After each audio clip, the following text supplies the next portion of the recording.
Catherine Diedrich joins us today to discuss medical need accommodations for students in public schools. Plus all the news you can use and more today on The Undercurrent.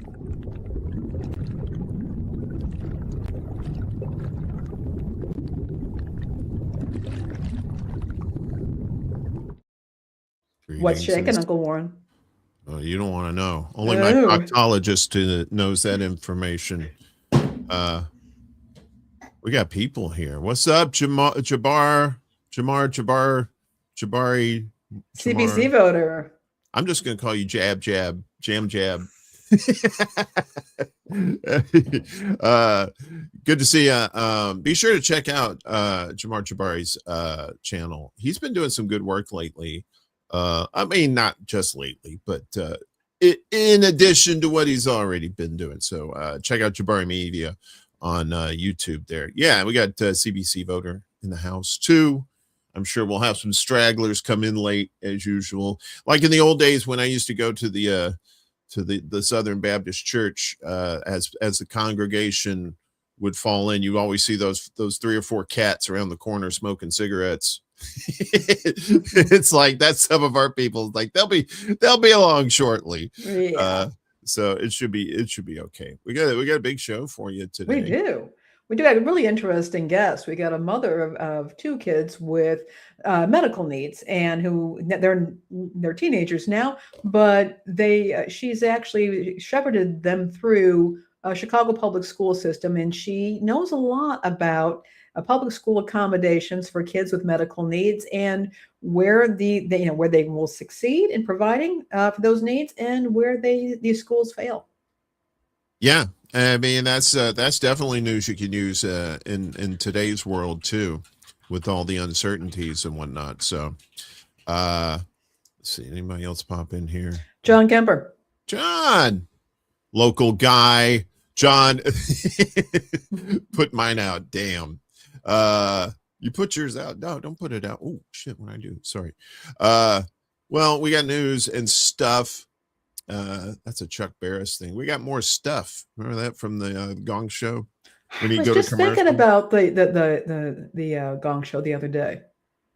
Yeah, Gene, the dancing machine, probably my favorite. Although everybody likes the unknown comic, Gene to me, because he was just so random. Every once, and Chuck Barris would just go nuts every time he come out. Like, Gene, the dancing machine, and Gene, and Chuck Barris is back there just having a good time. Those are the old days of game shows when people were like drinking. They were like they were having fun. Well, if you've ever I read excerpts of his autobiography, Chuck Barris, and I think he would claim he was a government agent, and yeah, they made a whole movie about that. I think with I think you're right. Face. Oh God, who's the guy that played him? But it was a good movie. It was a good movie. Yeah. Wild times back in the 70s. Can you imagine if we were adults back in the 70s? I think we would not be sitting here today. I'd be a long time ago. I'd be in tracks. Yeah. We'd either not be here at all, or I'd be in traction just from all the hell raising. Like, I killed my body back in the 70s. Totally worth it. Totally worth it. All right. Well, it's not really worth it, but we got news, and some of it's yeah. Well, it is what it is. Let me do a little thing here. Boop. Let me get them up there. Get our peeps, and okay, and away we go. So first item up for bids today. Survey: more Americans are carrying concealed guns. Gee, I wonder why.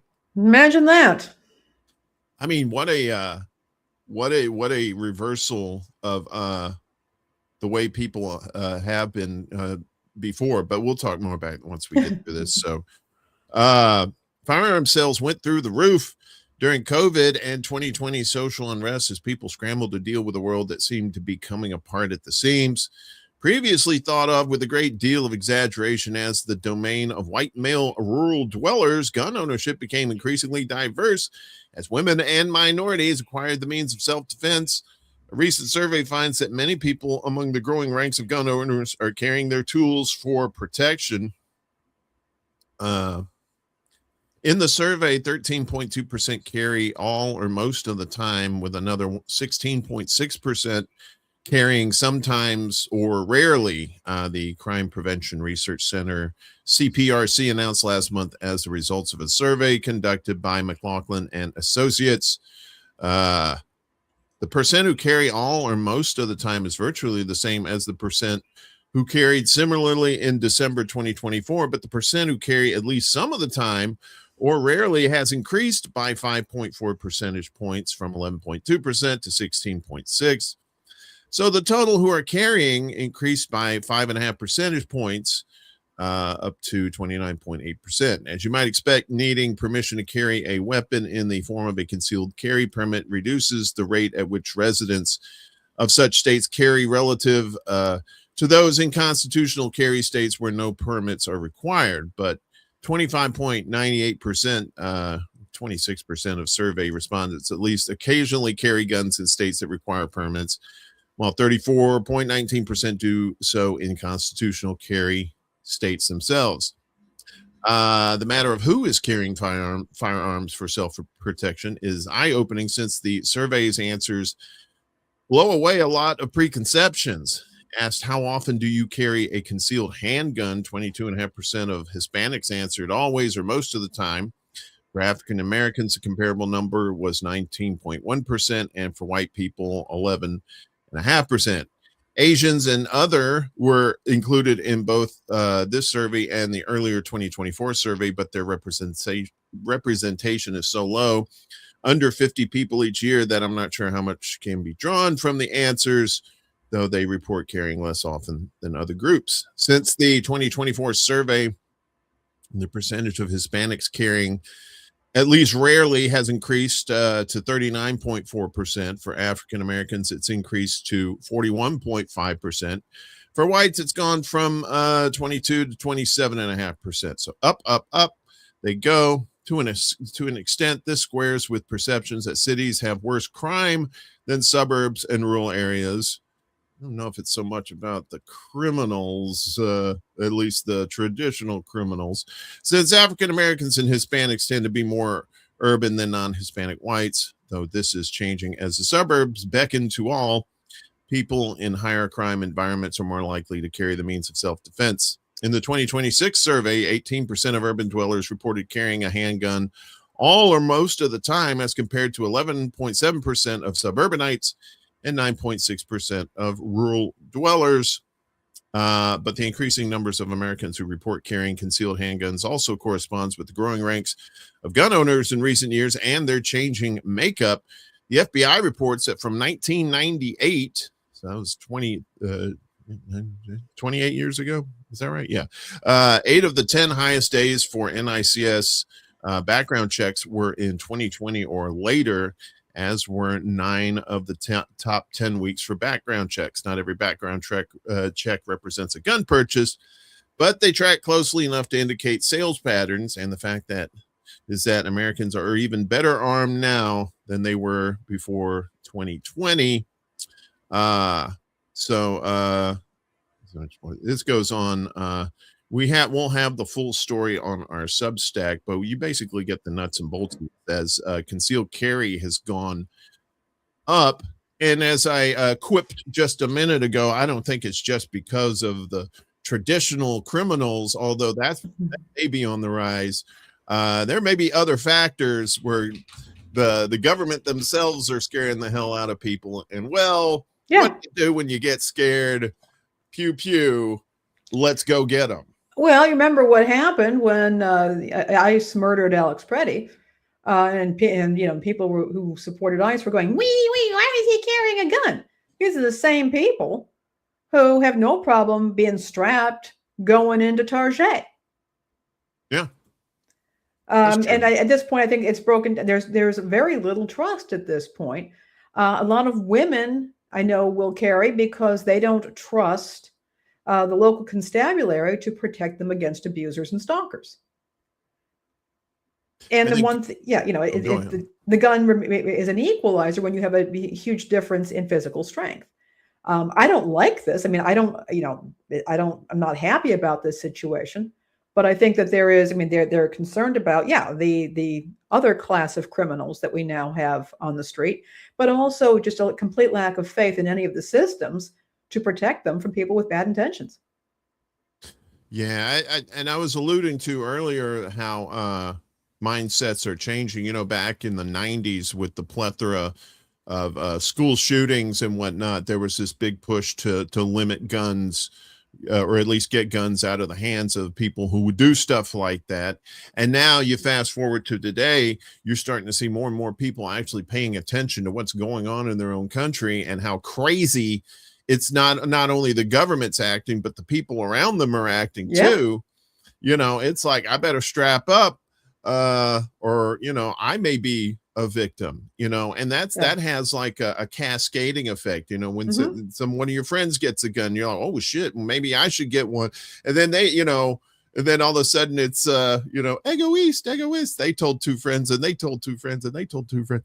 And that's how that happens, because when you're controlled by a government that uses fear to control you, what is the result? What do humans do? We respond by trying to protect ourselves. And what can protect ourselves?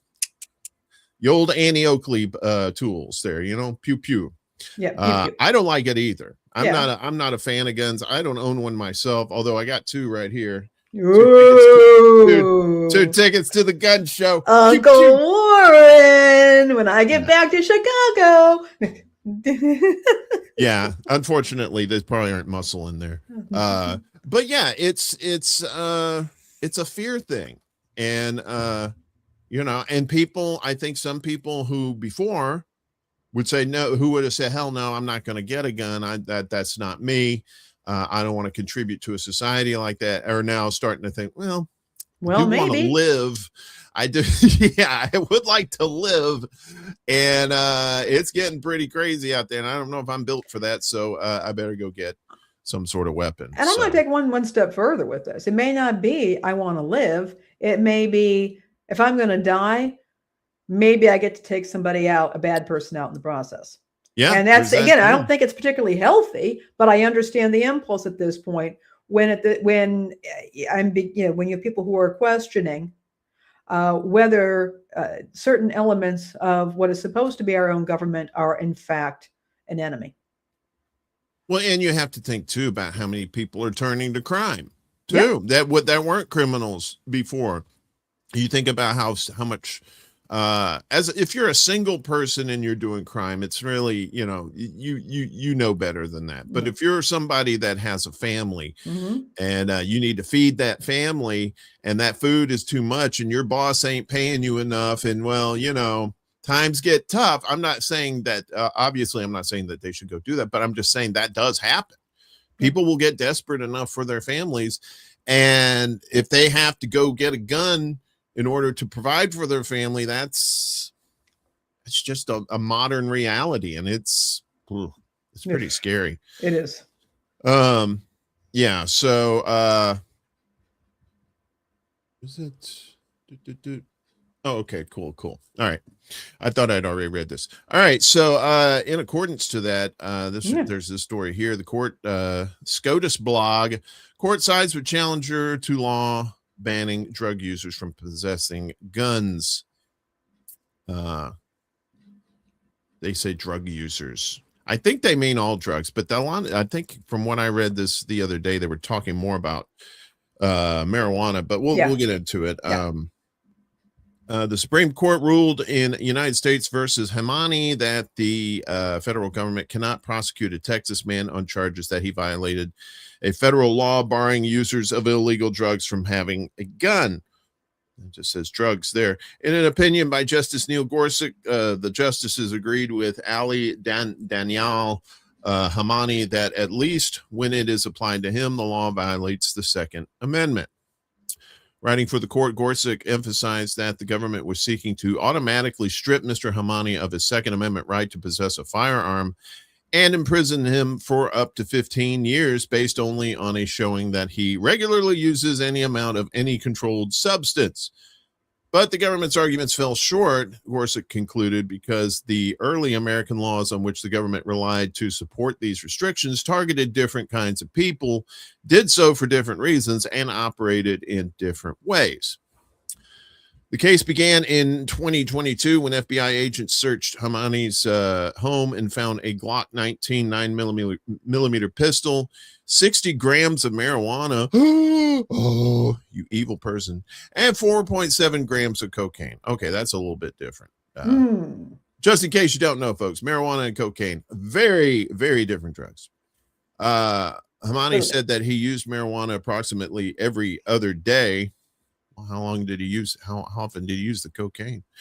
Based on his admission that he used marijuana, Hamani was indicted on charges that he had violated a federal law that makes it a crime for anyone who is an unlawful user or or addicted to any controlled substance to have a gun. Knowing violation of the law is a felony, which can carry a sentence up to 15 years in prison. Hamani asked the federal trial judge to throw out the charge against him. He contended that at least as applied to him, the law violated the Second Amendment, which protects the right of the people to keep and bear arms. U.S. District Judge Amos Mazant granted that request, pointing to a decision by the U.S. Court of Appeals for the Fifth Circuit holding that the law is unconstitutional when it is used to charge someone who may have been a habitual drug user but was not shown to be under the influence of drugs when he had the gun. On appeal, the federal government agreed with Hamani that based on the Fifth Circuit's ruling, the dismissal of the charge against Hamani should stand. In a brief unsigned opinion, the Court of Appeals upheld Mazant's ruling. The federal government then asked the justices to weigh in, which they agreed to do in October. On Thursday, the Supreme Court upheld the Fifth Circuit's decision, and it was a 9-0 decision too. It was unanimous too.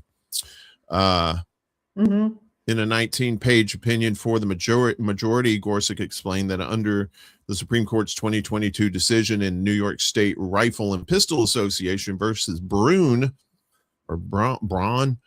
courts should uphold restrictions on gun rights only when there is a tradition of such regulations in early U.S. history. And in 2023's U.S. versus Rahimi, Gorsuch continued, the court made clear that the government is not required to point to a historical twin. It is enough, he said, that the challenge regulation is consistent with the principles that underpin our regulatory tradition. And then the article goes on here. But yeah, that's another thing too, especially when you have more states that have legalized cannabis, and as we told you in the last story, there's more heightened situations for a lot of people. So yeah, they'll be, if I guess what they're saying is they don't want you sitting there, snorting a rail while you got a pistol in your hand like you're Scarface. But if you don't, then it should be okay to have a gun with that. The fact that it was unanimous decision really is very interesting to me. Some very different people on that court, all of them pretty smart, but that's pretty interesting to me. I do find it, again, somewhat hypocritical, but also predictable and amusing that nobody's, we have alcohol in homes everywhere. Alcohol is legal for purchase. It's legal to keep in your home. And I would be very interested in looking at the levels of gun crime that involve alcohol at some level. Yeah. It's totally hypocritical. Yeah. So I've heard about this on NPR, and I wanted to include it. Just really as a way of kind of just the continuing conversation that we have in this country about what drugs are okay and which ones are not. And what drugs do we criminalize people for using or possessing or selling? And what drugs do we celebrate in the media? Yeah. Yeah. And like I said in the story there too, that cannabis and cocaine are two very different drugs in the way they affect people, right? Obviously, you're going to have the outliers that, something that cannabis is not good for them at all, makes them, feel a certain way or whatever. But that's a very, very, very small minority of people. Whereas with cocaine heightens those levels. Like if you're angry, cocaine will make you really angry and really nasty. Yeah. And what do you want to do when you're really angry and nasty? You pew, want to grab pew? Pew, pew. Pew, you want to get the old pew, pews out, right? Yeah. So I think to a degree, I agree that yes, certain drugs should, if you have a gun and you're taking certain drugs that alter your personality violently like that, you should probably not have that. But with cannabis, again, like I said, it doesn't affect everybody the same, but on the whole, it's more of a you're going to want to pick up a sandwich more than you're going to want to pick up a gun when you're having a bit of the green. I'm just saying. I've as someone who has consumed cannabis quite a lot, I've never felt violent. Just violent sleep. But alcohol can make people violent, and it can. Alcohol can do that too. Yeah, the person is you have the proverbial mean drunk or the blackout drunk that gets ragey. And again, we don't talk about restricting that. So there we are. Probably because the alcohol lobby has a lot of people in their pockets in Congress too. So that's and the hospitality industry. Right. And the fact that many of us, are people like me. I'm fancy, as you know, about wine. So you've got a culture around it. But just going to put that out there. Yeah. And any abuse of any substance is wrong and can lead to devastating circumstances. Indeed. To what degree really depends on the person too. So if you're doing your drugs, just be careful. Just saying. We're not going to do a Nancy Reagan and fry an egg in a pan for you, but you should know by now. Yes, indeed. What drugs do. So we've had plenty of stuff in movies and TV shows that shows what drugs do. So and plenty of PSAs to tell us too. So we should all know by now. Yes. So we go down to Georgia, sweet Georgia. How sweet is it though? Palmetto USPS facility, OSIF demands answers after fourth employee death. What's up, Jackie? Good to see you. I saw you sneak in there too, Chuck. Good to see you. And Willie. Always a pleasure, guys. Dying at the post office. Boy, it brings new meaning to going postal, doesn't it?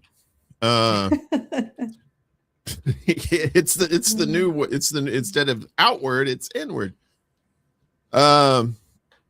So U.S. Senator John Ossoff demanded answers from the USPS on Friday following the fourth employee death in 2 years at the Palmetto distribution facility. The progressive inquiry targets ongoing safety hazards and severe communication blackouts inside the building.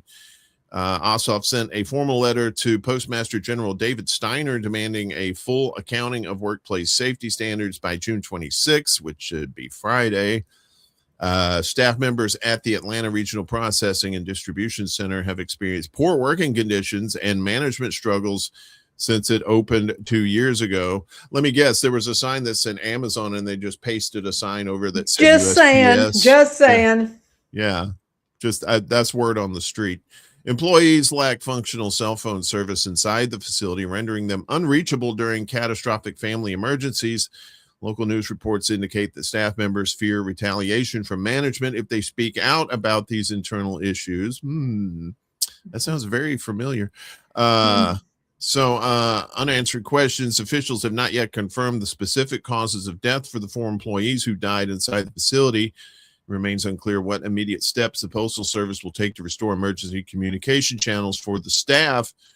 They don't have wall phones? Apparently not. The emergency phones are not working. And it's a massive facility. And not only do they not have their personal phones, they can't respond to things like weather disasters, which is what killed those Amazon facility workers several years back. Yeah. But they can't call out for aid or for help, which is completely irresponsible. But yeah. The public does not know why former Postmaster General Louis DeJoy failed to deliver promised details regarding a December 2024 Well, we know. death at the site. Yeah, because he's a He's a fucking piece of yeah. shit. Yeah. Investigators have not disclosed if any management changes occurred after an audit exposed insufficient supervision. Employees have recently said that they haven't had any phone service since they came to that building, and someone's house had burned down to the ground, and they didn't even know it until they went on break. Ossoff wrote in his official inquiry, another emergency report revealed that another employee's child was in a very bad car accident and wasn't able to be reached. An Office of the Inspector General audit from last year explicitly detailed insufficient supervision and a poor employee work culture. Just like the 80s, postal workers are working hard to deliver the mail and deserve safe working conditions and proper management, Ossoff stated. Ossoff personally inspected the Palmetto facility in May 2024 and identified identical cellular service failures that continue to plague workers today. During a Senate Homeland Security and Governmental Affairs Committee hearing, the senator questioned DeJoy about a staff death that occurred in December of 2024. The Office of the Inspector General launched an intensive audit last year to investigate the location's operational deficiencies and poor leadership. The facilities serve as a primary regional processing hub, but has faced continuous scrutiny since its launch. And as we were kind of referencing there, going postal in the 80s was a thing where postal workers who were just, distraught, very, very frustrated, just had a lot of personal issues or whatever was going on, and were actually pew-pewing co-workers and people and the like. And it just seems like this is very much shades of that, only with a lot more societal and pressures that we have today in 2026. It should also be noted that this facility is 1 million square feet. So failure to have the access to emergency communications is really quite serious. I mean, it's so many things can go wrong, and people could be collapsing as a result of conditions that could be remediated. Something could be addressed if they got the medical attention. If people can't get the medical attention, or they can't get a hold of a family member to provide consent or to get them to the hospital, and this is, basic maintenance is not happening. But remember, back in my day, on Civically Minded, I had a regular bit about the exploding mail trucks. And the mail trucks, on average, they were exploding one every 4 days. And you had postal workers being injured trying to save the mail. And this is the way we're treating these folks. Yeah, it's just another symptom of the volatile society that we live in today. Speaking of volatile, Amazon drivers say a new update shuts off their AC automatically as dangerous heat waves intensify. New update shuts off their AC automatically. Wow, that is, I'd say that's cold, but no AC. It's probably it's not. It's decidedly warm. As temperatures climb, some Amazon delivery drivers say a recent software change in the company's electric vans has made hot weather shifts tougher by shutting off the AC soon after they step away during normal stops. Drivers posting online say the result is a van that keeps reheating between deliveries, forcing them to get back into a hotter cabin again and again over the course of a route.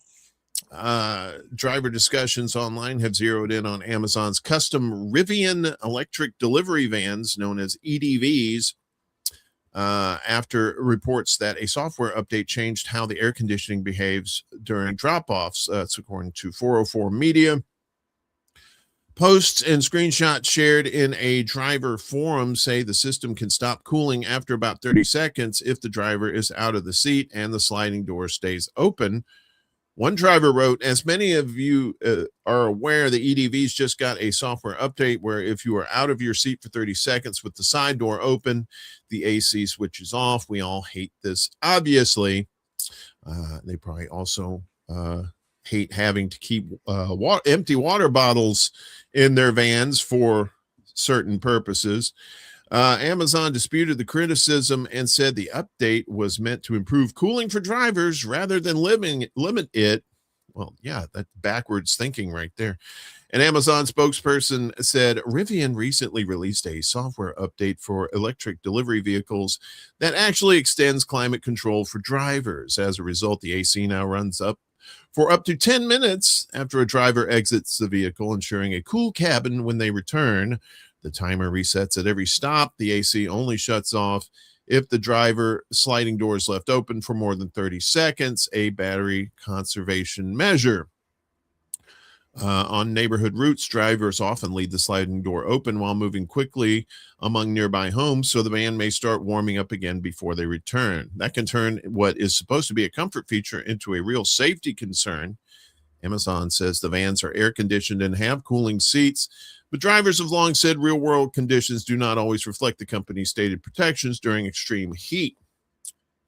Across the delivery industry, older vehicles may have weak or unreliable AC, and heat safeguards have become a major labor issue.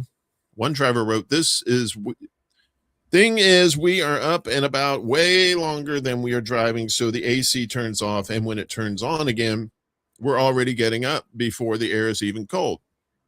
It effectively makes the AC not work, and those fans get hot. Amazon, meanwhile, said the update was scheduled with summer in mind. This update was intentionally timed ahead of summer to improve driver comfort during the hottest months of the year. Driver safety and comfort in extreme temperatures remains our priority. Wink, wink. Yeah, so nickel and dime.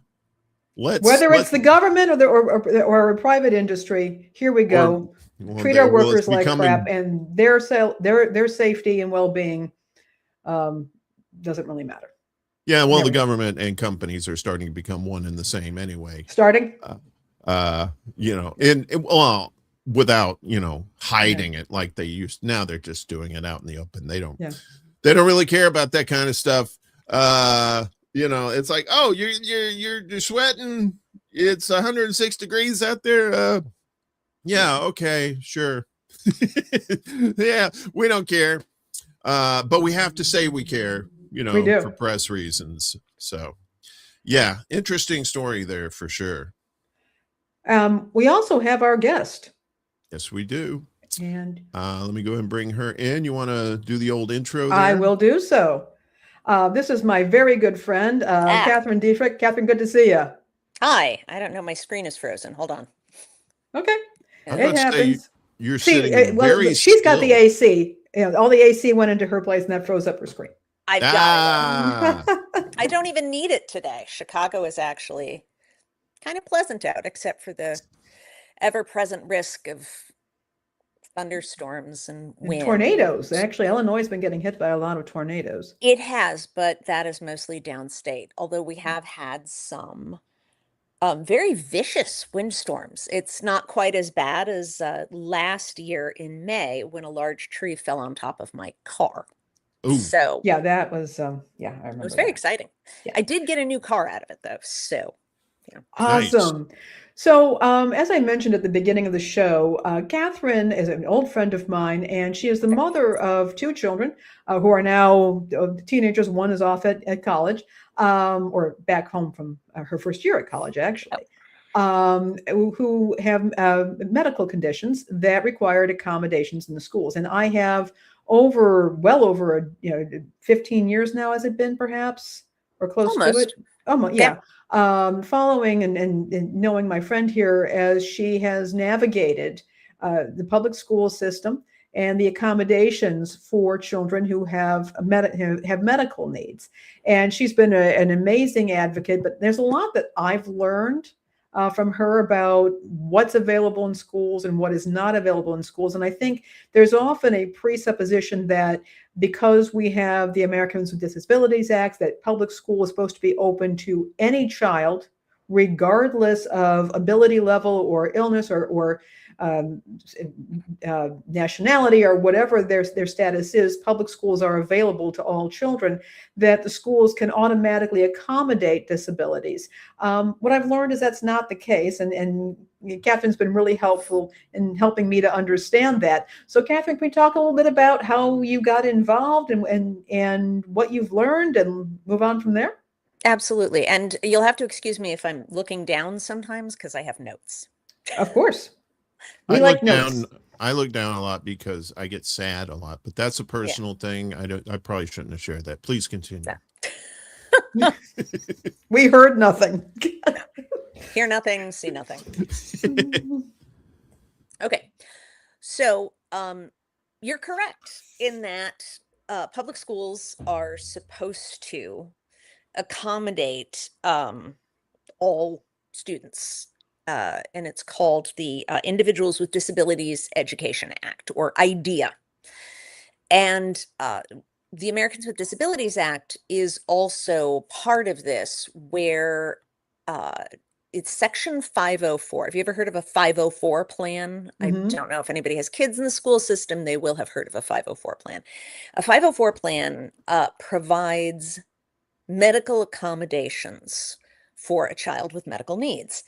And there's also something called an IEP, which is different. That's an individual education plan, and that is normally for children with learning differences or developmental issues, not something that is a physical need. Although, you know, some kids have 504s with developmental stuff included. Some kids have IEPs with, you know, medical stuff included. So sometimes, depending on the school system and the school, sometimes that can be sort of wiggled. It is very expensive to educate a child with medical accommodations or other sorts of accommodations. I mean, that's just the way it is. If you have a kid in a wheelchair in your school, at least in Chicago, it can be really difficult because a lot of our school buildings are very old. You know, where in Chicago, you are automatically able to go to your neighborhood school. Well, if you have a child, for example, in a wheelchair, and your neighborhood school is 2 stories with no elevator, now your child can't attend your local school. Your child has to be placed elsewhere. And because of limitations on class size and school size and the number of teachers and personnel, it may not be a close school Okay. that your child will now attend. Your child now has to go to school across town. And maybe you don't have a car. And so you need bus service. But there aren't enough bus drivers. So you're now told, well, okay, you have to use a different transportation service, and the school system will pay for it. But the checks get held up. And so the private system doesn't come to get your kid who's been placed in a school across town because your local school can't accommodate them. Another issue is nursing services. And I'm only speaking from the perspective of somebody in Chicago. And this actually, we had a huge thing with this when my younger was in, I think she was in 2nd grade. My kids were diagnosed with type 1 diabetes at the age of 7 and at the age of 6 and at the age of 5. It was less than 18 months apart. So it was really kind of a shock. We don't have any kind of diabetes on either side of the family. And my husband and I are not from like a community that tends to be more insular. My husband is Chinese and German, and I'm Irish. So, you know, the doctors couldn't come up with a reason for it. We just have, I guess, really good genetics for autoimmune disorders. So my kids, when they were little, they needed nursing care because, you know, you can't just have any average person sticking a needle into your kid. That's just sort of a general understanding. In Chicago, because the Chicago school system and the Chicago's teachers union are constantly at odds, the Chicago school system decided that rather than having actual school nurses who were part of the Chicago Teachers Union, they would get rid of all the school nurses. They would get rid of the whole school nursing program. And what they would do instead is hire a nursing service to provide per diem nurses. Now, these were not school nurses, but the attitude of the Chicago public school system was a nurse is a nurse, which is not true. No. So in our case, we had, because of this, the per diem system, sometimes we had a nurse and sometimes we didn't. Because my children needed a nurse there, I would drop them off in the morning and then I would go sit in the hallway to see if a nurse would show up. If a nurse didn't show up, depending on what was going on that day, I might have to take my children and take them home because they weren't safe at school. Mm-hmm. A nurse would show up and tell me she was only going to be there for half the day. Well, then I'd have to come back at noon and either sit there for the afternoon and take care of my kids or take my kids home for the afternoon. So it was really affecting their education. It was affecting my life too, because you can't have a job when at any moment you might need to drop everything and go sit in a school. When my younger daughter was in second grade, I called the nurse to say, it was lunchtime, to find out, how much insulin my kid was getting. And the nurse said, well, your younger daughter's blood sugar was extremely high. And so I gave her, it was like 9 units of insulin. That is a huge amount of insulin for a child. That is a massive amount of insulin. And I said, well, what was her blood sugar?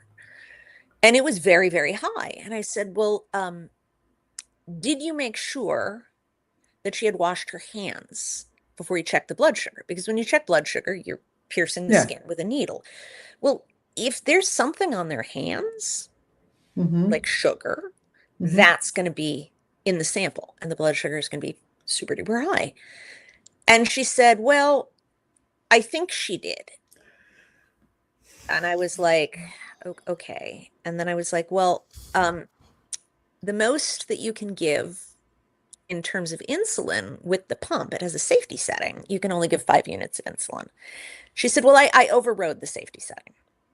Oh, God. I was in the grocery store and I literally left my grocery cart in the middle of the store, drove like a bat out of hell to the school and swept my daughter into the bathroom, scrubbed her hands, tested her blood sugar. Her blood sugar was not high. And she had 9 units of insulin on board. Oh, my God. That could have killed her. Yeah. If I had not called the school and found out how much insulin they gave her, I came in and I grabbed my daughter and I snatched my older daughter. And I guess my older daughter told me later that her entire classroom thought that my younger daughter had died. And I swept them off and I went to McDonald's because the important thing is carbohydrates. And I put a large order of fry in front of her and a chocolate shake. And I said, eat. And my younger daughter was sort of like, oh no. Shake, however shall I cope? And started shoveling fries into her mouth. She really likes fries. And we did not have, and I sat there with the rescue shot of glucagon, which is a shot that you give a diabetic that dumps all of the sugar in their liver into their bloodstream.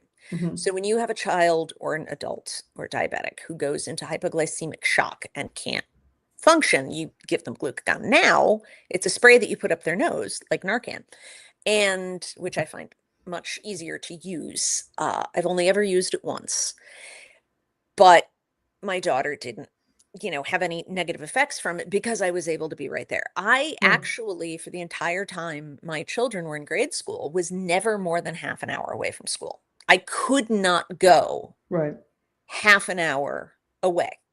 So that really affected my life as well. We went back to this. I went back to the school and the nurse was gone. And the nursing service refused to tell me who she was, refused to give her the name. And I said the magic words. My husband is a lawyer. He is, as it happens. Still wouldn't give it to me. The school was not at fault. It was not the school's fault. And the school was working with me because the school, because they had good accommodations for disabled kids, had a relatively high number of them. And there was one that had a tracheotomy tube. There was a kid who had just had a heart transplant. I mean, this was a really big deal. Mhm. And I ended up, I promise this links to what we're talking about. I ended up making a complaint to the Department of Education's Office of Civil Rights, a department that no longer exists.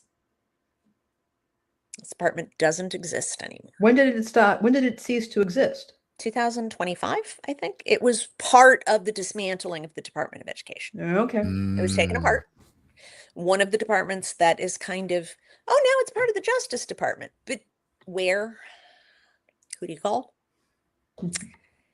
I called them and I gave them the story. I had documented it with times and dates and everything like that. And I got a call back from an attorney with the Office of Civil Rights who said, okay, we're going to go ahead and we are going to open a case. The only reason we were able to get any resolution was through the federal government. That's not an option anymore. You don't get to do that anymore. In addition, the only reason 504s and IEPs have any teeth to them, the only reason why schools are, whether they like it or not, forced to accommodate children with any kind of disability is because of Section 504 of the Americans with Disabilities Act, and because of IDEA, which is much more nebulous. It's a lot, you have to include students with disabilities. You have to accommodate them. 504 spells it out. And now I'm going to check my notes again to make sure I'm correct. Sure. Sorry, I don't want to be giving incorrect information. No, absolutely. I appreciate that.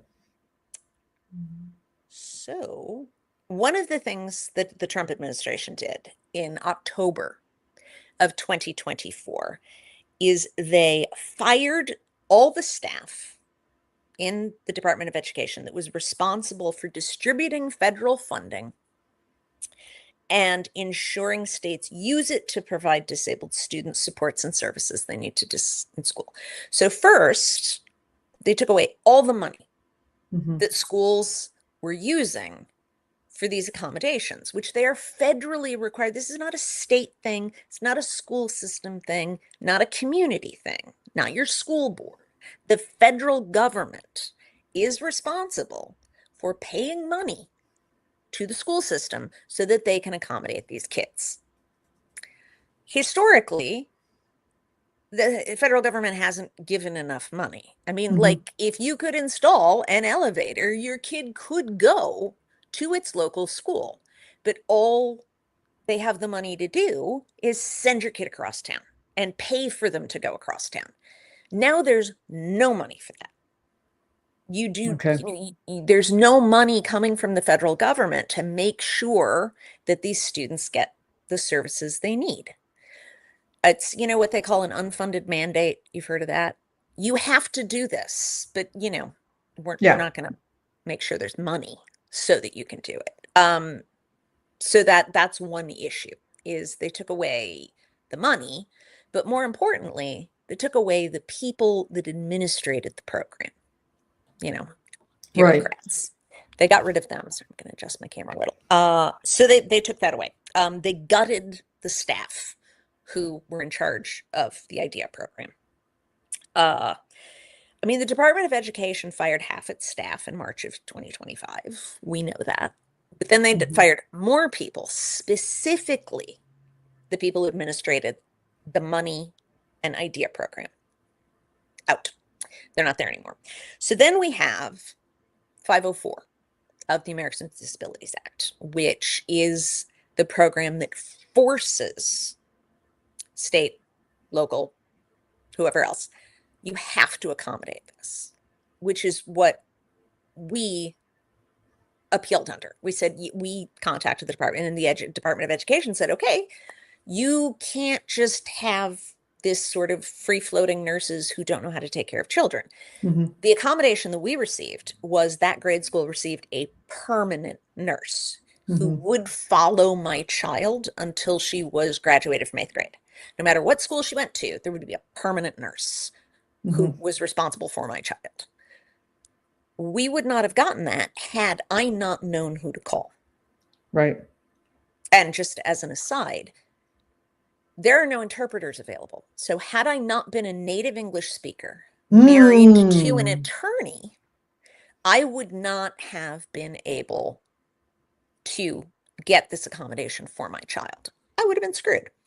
Anyway, going back to 504, we now have, in September of 2024, 17 red states filed a case against the U.S. government to completely get rid of Section 504.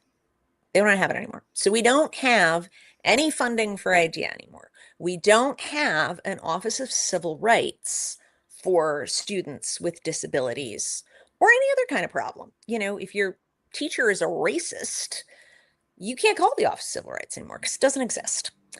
You call the Department of Justice. And right now we know how seriously they're taking civil rights complaints, which is to say, if the school is making you learn something that makes you uncomfortable, you know, maybe you can file a civil rights claim. But if your teacher's racist, ableist, sexist, good luck. 17 states want to make it so that they don't have to accommodate students with disabilities. As an aside, private schools do not have to do that. And as a parent of disabled kids, I belong to a couple of groups of parents with disabled kids, especially with type 1 diabetes. And we have people coming into our groups with newly diagnosed children telling us constantly, my child has been expelled. Yeah. Wow. Anyway, so what happened was a bunch of schools or a bunch of states were like, okay, they dropped out. And now it is, I believe it's 7 states. No, it's 6 now because Yeah, Indiana. Chuck is saying 6. So Hi, okay, Chucky. yeah. Yeah, it's 6 states that are now because Indiana dropped out. But it is still 6 states. Yeah, that's a lot of That are states. I mean, like- there's a lot of kids in those That's a lot states. of kids in those Yeah. states. And we're talking about disabilities from everything from severe peanut allergies Yeah. to students on ventilators. Yeah. All of them are guaranteed an education of some Yeah. kind, even if it is only that they go to the school Right. and they are there. They're present. We were Yeah. lucky enough to be in a grade school that was very accommodating.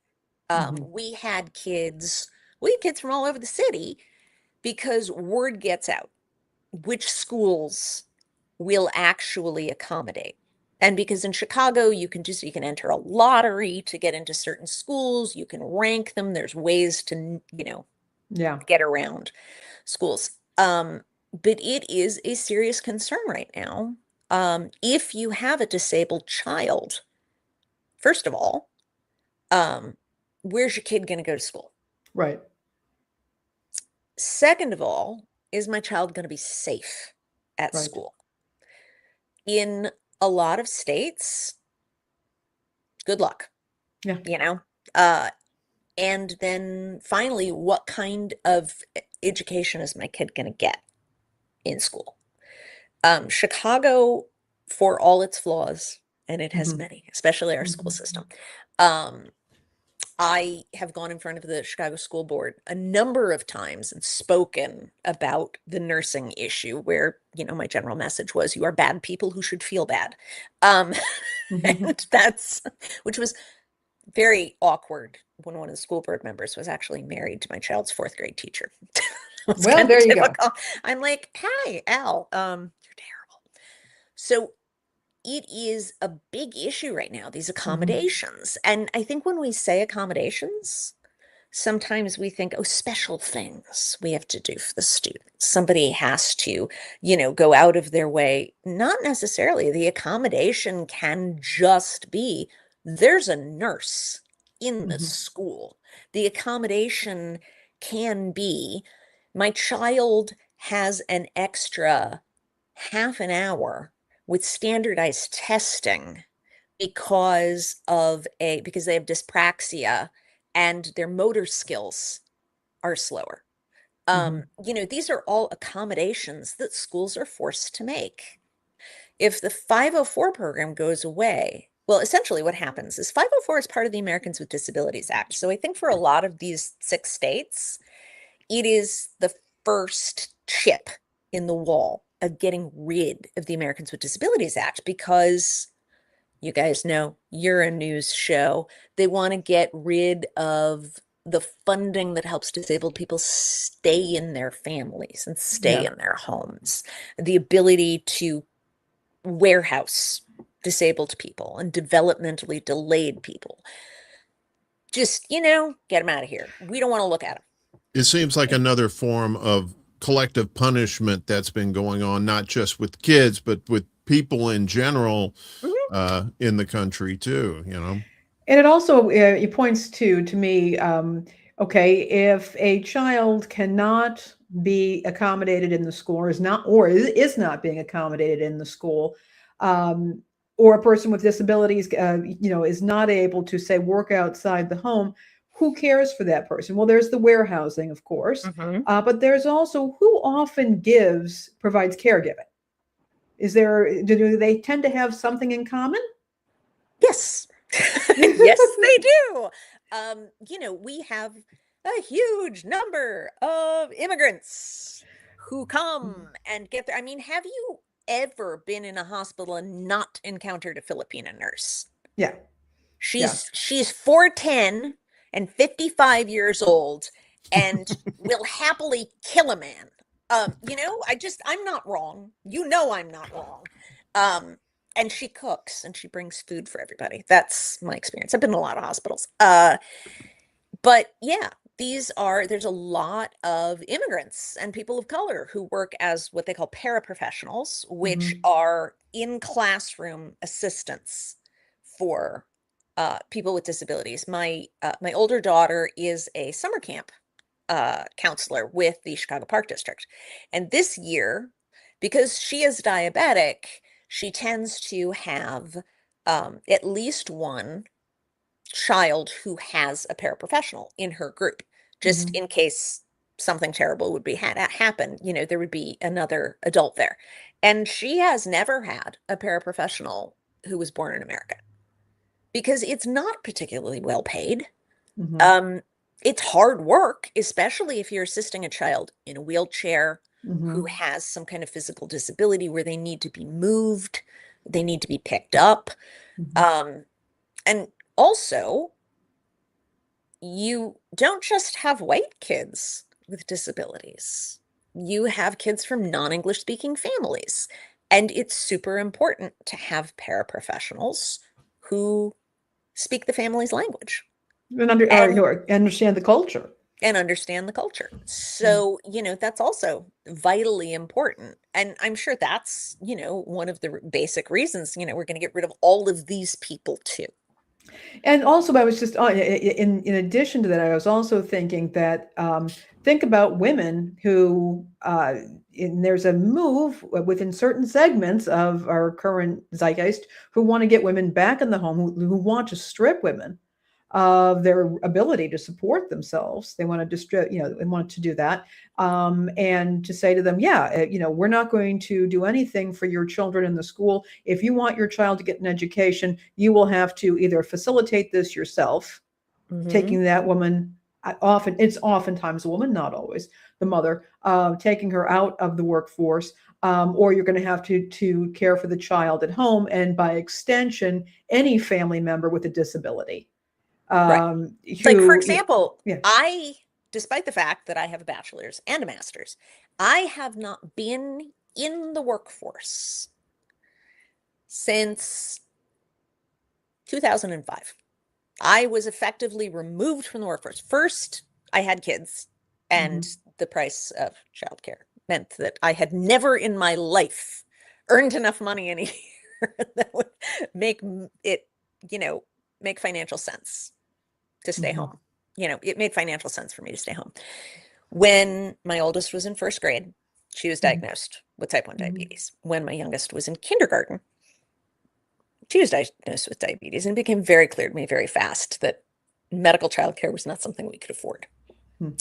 And because of the issues with the school, because of the issues with nursing, because of the fact that I couldn't be more than a half an hour away from the school, the fact that a per diem nurse whose name I never got and is presumably still licensed almost killed my child. I was taken out of the workforce. And that is unfortunately something that happens a lot.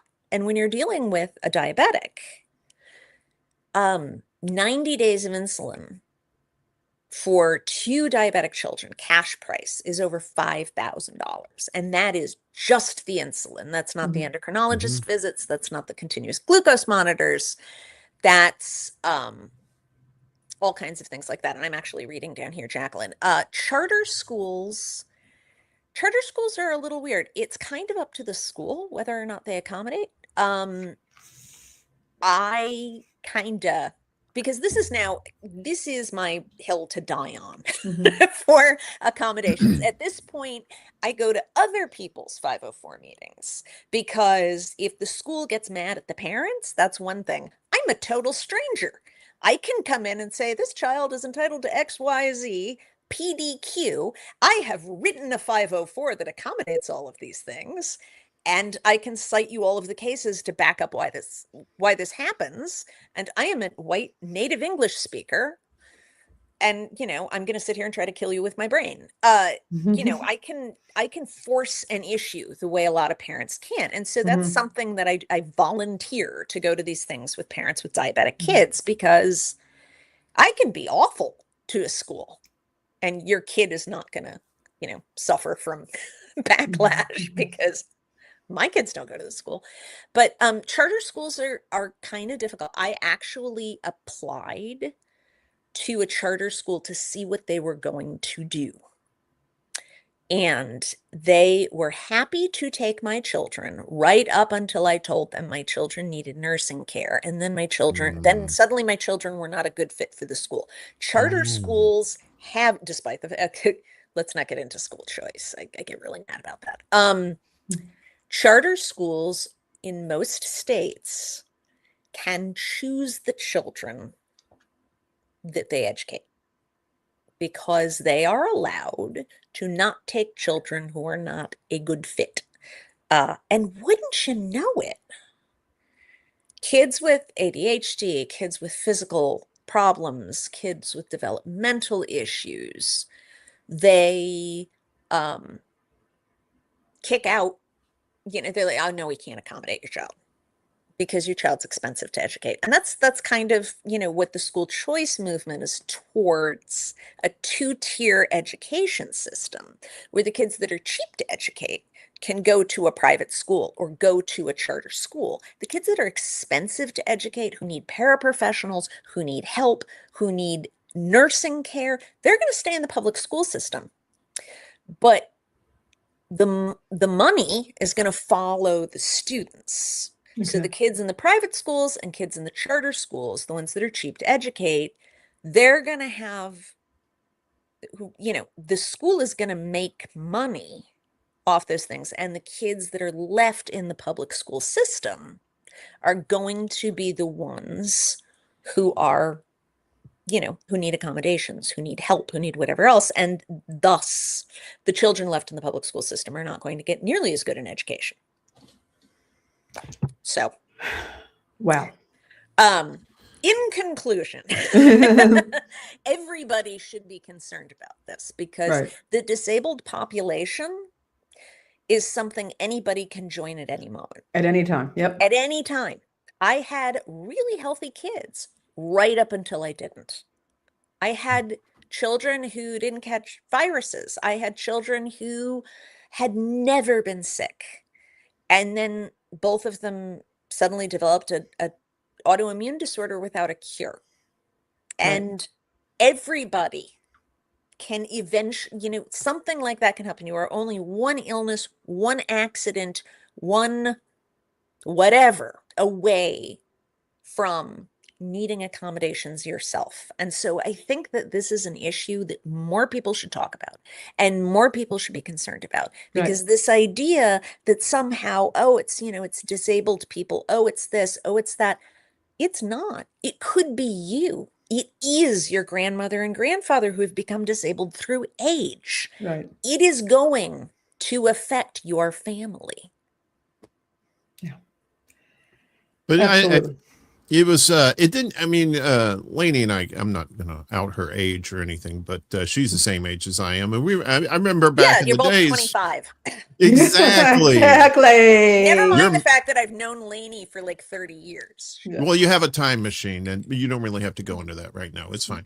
But yeah, like when, and I was talking to some other Gen Xers the other day. We were talking about where did all of these like maladies come from? Like when we were kids, you every once in a while there was a child that was a student that was in a wheelchair or something like that, and the school made accommodations. If it was like a flat school, one level, they put the ramps in and stuff like that. But it wasn't. It just seems like you flash forward here to like 40 some odd years later, and anybody could have just something like that. And of course, these schools and the parents, a lot of times who have the quote unquote healthy kids, don't understand that this is becoming more prevalent and there needs to be more accommodations for these students. It's not necessarily more prevalent. We see it gets more exposure, it seems like now with the internet and stuff like that. So it seems more prevalent. I didn't have disabled kids in my school. I was in a terrible accident when I was a junior in high school, and I was left using crutches for a very long time. And my school did not have an elevator. And my dad went into the school and talked to the principal about what accommodations they could make for the fact that I was on crutches. And this is, I don't know, 1988, because much the same age as you guys. And the principal of a Catholic school looked my father dead in the eyes and said, "We don't have students like that here." Because they didn't have to accommodate. Well, Catholic schools still didn't have to accommodate, but they didn't have to accommodate. They don't have students like that. There aren't students like that. And in terms of like the more prevalence of disability and things like that, we see it more. But I think also it's identified easier now. My dad was born in 1929. And I always tell this story about him. He says, "No, you know what? We didn't have kids with, dreadful food allergies, but we sure did have a lot of kids who just dropped dead for no reason." And people did that. People did, or had to, or were too sick to go to school, or had to go live with their grandparents somewhere else because they couldn't live in the city. So, the things that we see now, I hear that a lot of, oh, kids, they've got all these new allergies. Well, they're not new. We just identified them. Insulin only became available in 1915. Prior to 1915, if you got diabetes, you just died. I mean, it was just, you just died. That's what happened. So we're now seeing the same thing with these illnesses that leave kids in wheelchairs and leave kids with disabilities. A lot of times they just died. They were not around to be educated. And I remember, I was at a school, and this would have been because I was born in 69. I'm going to out us both, Warren. But I remember, and this was in the mid 70s. I went to a school that, in fact, did have special education. It had a pretty progressive. I think it had 2-story building, but I do believe it had an elevator that was only for adults. But these kids ranged. They had a range of disabilities, including some who were blind, people, children with, who may have used wheelchairs, or, who had developmental delays. And so we did see them. Now, they were in a special education class. And there were some school students who were integrated, who were mainstreamed into regular classrooms, but then they would come out for a special assistance with various things. whether it was reading or emotional support or whatnot. That did exist. But in this particular school, they had more facilities for kids that had more significant disabilities. And they did a lot. I mean, I will say that I'll give them some credit. And this was in Des Plaines, suburb of Chicago, where there was a real commitment to that. But there were other schools that had nothing of the sort, or had very, very, very minimal support. And there it was. And I think sometimes also one thing that also happened is that there was a greater expectation for kids who are in school. You graduate from high school, you go to college, and there was the the demand for higher degrees to go into a variety of jobs. I suspect that children with learning disabilities may have just gone, dropped out of high school when they were 16, but they could have gone into something that didn't require them, the trades, factory work, whatever the case may be, and nobody paid that much attention to it. And there's been a number of changes, and I think that that's one of the things, something else that's had some real impact. Yeah, it really has. We see that sort of thing more. Like, I don't know. I hear a lot of people talking about, well, autism is so much more for. No, we're just diagnosing it more. My dad's uncle knew every property line in the town, to the extent that people would mark off parcels of land without a surveyor because Charlie said that that's where the property line was. But no, there's no autism in the family. That was just something that happened. People didn't talk about this stuff. And now we're kind of requiring a certain level of education for anybody to go on and live independently, while at the same time we are taking away the funding and the ability of disabled and elderly people to live independently. And in doing that, just like, with the school choice thing, where we're creating a two-tiered system of people who are non-disabled, who have, are easy to educate, they're up here with the money. And the people down here are the ones who are not getting as good of an education, or where it's not safe for them to go to school. We're doing the same thing where, okay, it's post-high school, even post-college, and we're going in. And if we are eliminating these accommodations, we now have another two-tiered system with people who have enough education and have enough money to live independently, and the people down here who don't. Who do you think is going to end up in those institutions? It's not going to be the white middle-class people whose parents were able to independently finance these accommodations. We keep moving towards a two-tiered system for everything at this point, where there's rules that separate. Indeed. Well, thank you so much, Catherine, for being on the show today. We really appreciate it. And as I wanted to mention is don't wait for an invitation to come back. You get a bee in your bonnet about something. Show up. Seriously, just ping us. We'll have you on. If something comes up, I think we would like to follow this. I can get mad about any number of things in education. You and me both. Yeah. We're good like I can that. Do that. And I'm far enough away from the grade school years now that it's not quite as to talk about it, but because my kids, I was going into senators' offices. I was going into City Hall. We have to address this nursing situation, even if we only get CNAs in. Guess what we have right now? We have a nursing shortage. Yeah.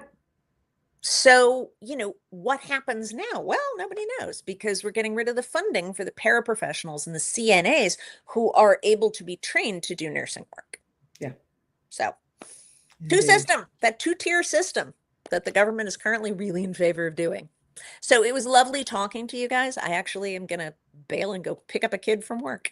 All right. And hi, Chucky. It was good interacting with you. We appreciate I've also known you. Chucky for 30 years. Okay. It was lovely talking to you guys. Bye-bye. Bye-bye. Take care. That was good talking to her. Yeah, It was good talking to her. Yeah, I mean, this was stuff this I've been following for a while. Um, and I remember when this happened with the nurse, and I actually did a deep dive into it. And I've always been on the assumption that schools had nurses who were actual nurses, who actually were pediatric nurses who had training in being a school nurse, because that's its own subspecialty. And it turns out many schools don't have nurses at all, or if they do, they said that they're per diem temporary nurses who may not even be pediatric nurses, and who certainly aren't certified as school nurses. And I think it's to the detriment of the kids and the teachers and the community when there isn't a nurse on premise. Yeah, it's that outsourcing business. It's just, they think it, because it works for some companies in the corporate world, like that, we figure, we instead of, because a nurse isn't just someone that provides medical care. There's someone there that is, in a manner of speaking, provides a bedside manner for the child too, right? Well, the child has some sort of medical condition, but also that kid probably has some fear too, and needs someone to give them a personable experience. And when you got some person, some rando coming in and out or whatever, and they, the kids won't trust the nurses. And of course, like in her situation, you're going to have a nurse that almost kills somebody, and then there's no overt justice for it. Absolutely. And you have a nurse also, there's case management. The school nurse who's there knows which kids are coming from impoverished homes where there may be some malnutrition, possibly abuse. But has some idea who's a foster kid, whose parent has a history of alcoholism. There's comprehensive management for these kids. Again, also you have substitute teachers coming in. They don't know if the kid is faking something or if or what's going. The nurse is there to say, yeah, I mean this is what's going to be happening, and if we need this kid needs attention, they can reinforce that, and that's not happening in many schools, and because there's no investment in the kids. No. Well, no, you hear some people screaming to the rooftops, no abortions. We can't kill these kids. But once the kid's born, it's like, it's like, well, where does the care stop at the virtue signaling, or where does it, or is there any care at all? And it's like, I'm someone who doesn't even have kids, and I worry about these kids. Yeah. Oh yeah. We have to imagine what parents go through. Yeah, and again, Catherine's a woman with some resources. She's an American citizen, educated, native English speaker. She is married, and she's in a position. I mean, it's as much as this has constrained her in many ways. She's also been in a position to actually do it. There are people out there who aren't. No, a lot of single parents. True. Yeah, good to have a husband who's a lawyer too. Always a good idea. Or a wife, either or whoever your spouse is, lawyer up, because that may be your only recourse these days. Well, let's get to the recurring tide. We got stories we've been covering and different variations of whatnot. So soaring AI costs starting to bite companies in the ass. Oh no. Imagine that. How about looking into this stuff before you start laying off people? Soaring AI costs push enterprise buyers to cheaper Chinese models. Look at that. That's the American way. Go cheap. Go Chinese. Large AI labs like Anthropic and OpenAI could see their growth impacted by AI users' efforts to control costs, the Financial Times reported. Companies are looking to better manage their use of AI after seeing the costs of the technology rise, according to the report. The old bait and switch. See, you use this AI, it's all nice and cheap, man. You get rid of these people, and then you get rid of the people. Gotcha. Let me unwrap you, sucker. So the old bait and switch.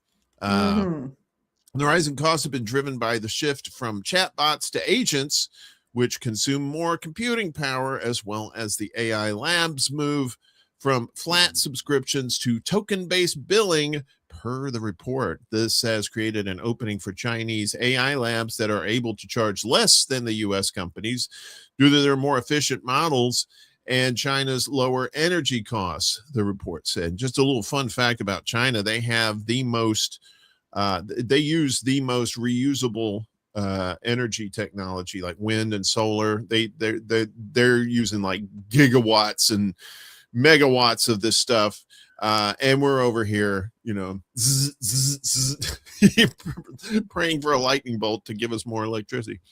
And data centers, of course, killing us. It seems like they've gotten their situation tamped down with that. So Chinese AI models now have greater token consumption than US ones, which marks a change since the beginning of the year, the report said, citing data from Open Router. Companies that encourage their employees to use AI tools when the costs were lower are now using a variety of methods to cut back. Maybe actually doing the work themselves instead of giving it to AI. Executives quoted in the article said their companies have introduced usage caps, tasked employees to use the right tool for each task, shared cost-saving ideas such as switching to models that are older and cheaper, and adopted open source models. Yes, the open source ones. That's freebie models, or at least free right now. Payments, I guess that's this thing here, reported in February that as enterprises accelerated their AI usage from pilot programs to production scale deployments, they found that the commercial infrastructure underpinning the traditional software as a service doesn't translate cleanly to AI. The software as a service. You can't spell software as a service or SaaS without ASS. I got a lot of sass, Uncle Warren.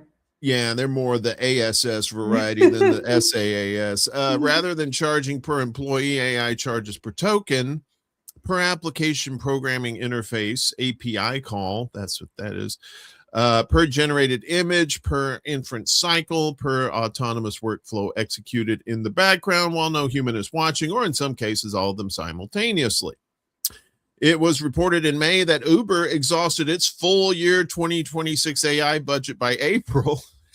Oops.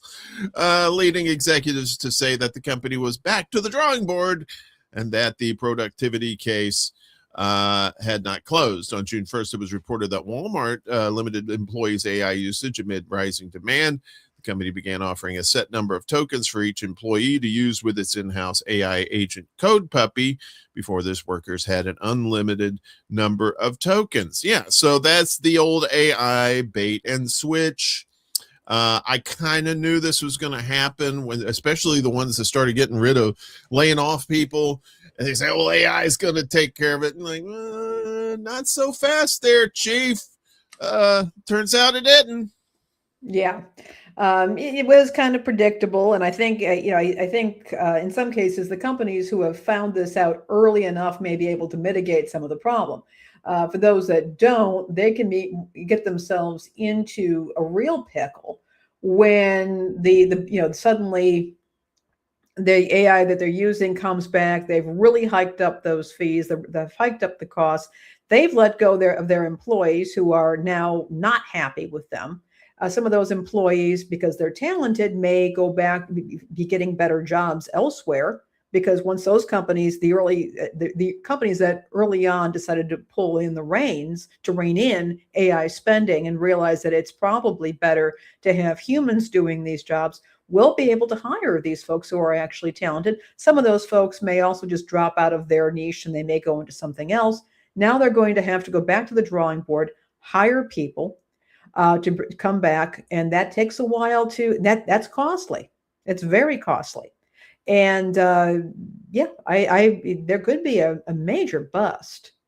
And part of that bust would be companies that were very premature in dropping their staff.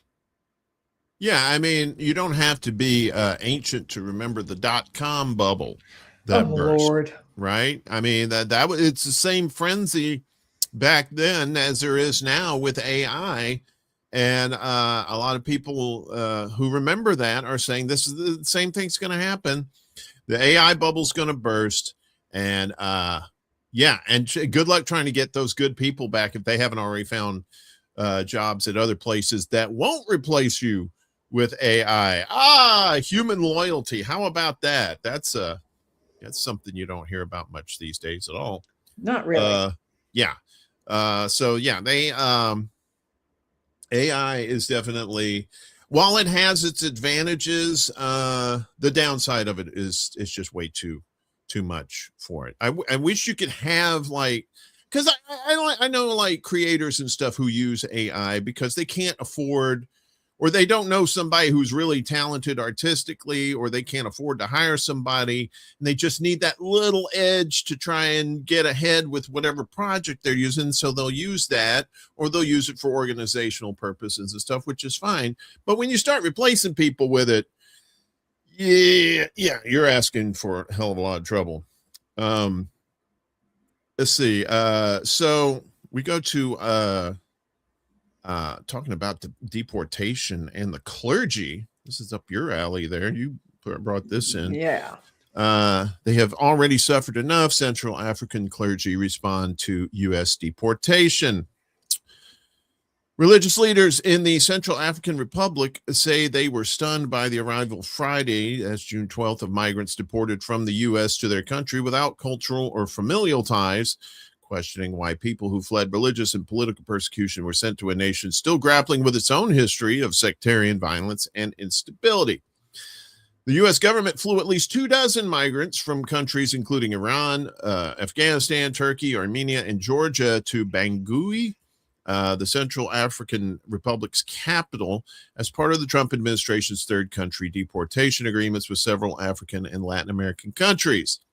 El Salvador being one of those places. You've heard about that prison down there. Mm-hmm.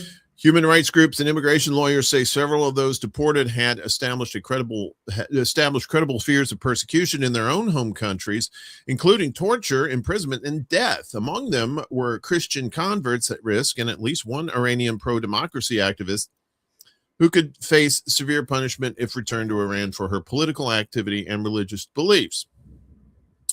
I was surprised to hear that migrants who fled persecution in their own countries had been deported to ours.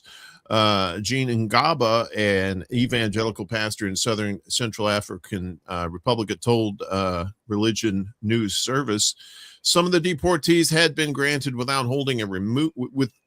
withholding of removal, a legal protection preventing their deportation to their countries of origin because of the risk of persecution. Rather than being returned home, they were transferred to the Central African Republic under a bilateral agreement between Washington and Bangui. Advocacy groups have expressed concern that the migrants could face onward refoulement, meaning they could eventually be sent back to the countries they originally fled.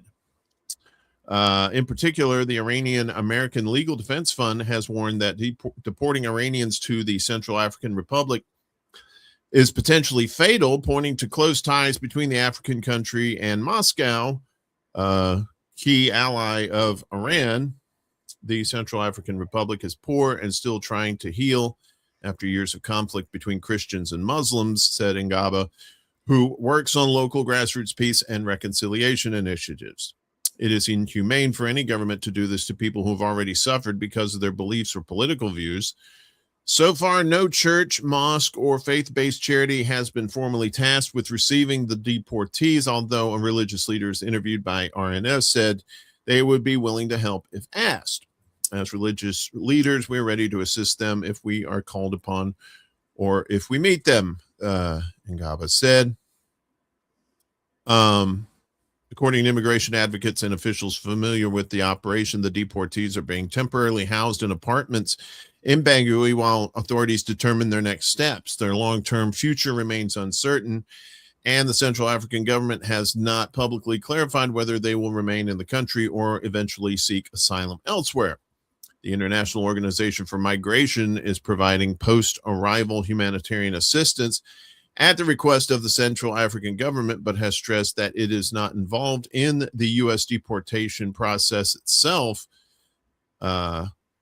Cardinal, this person. Yeah, not even going to try that one. The Catholic Archbishop of Bangui and internationally recognized advocate for interfaith peace said he was aware of the arrivals, but was still gathering information about the situation. Notice they didn't repeat his name down here.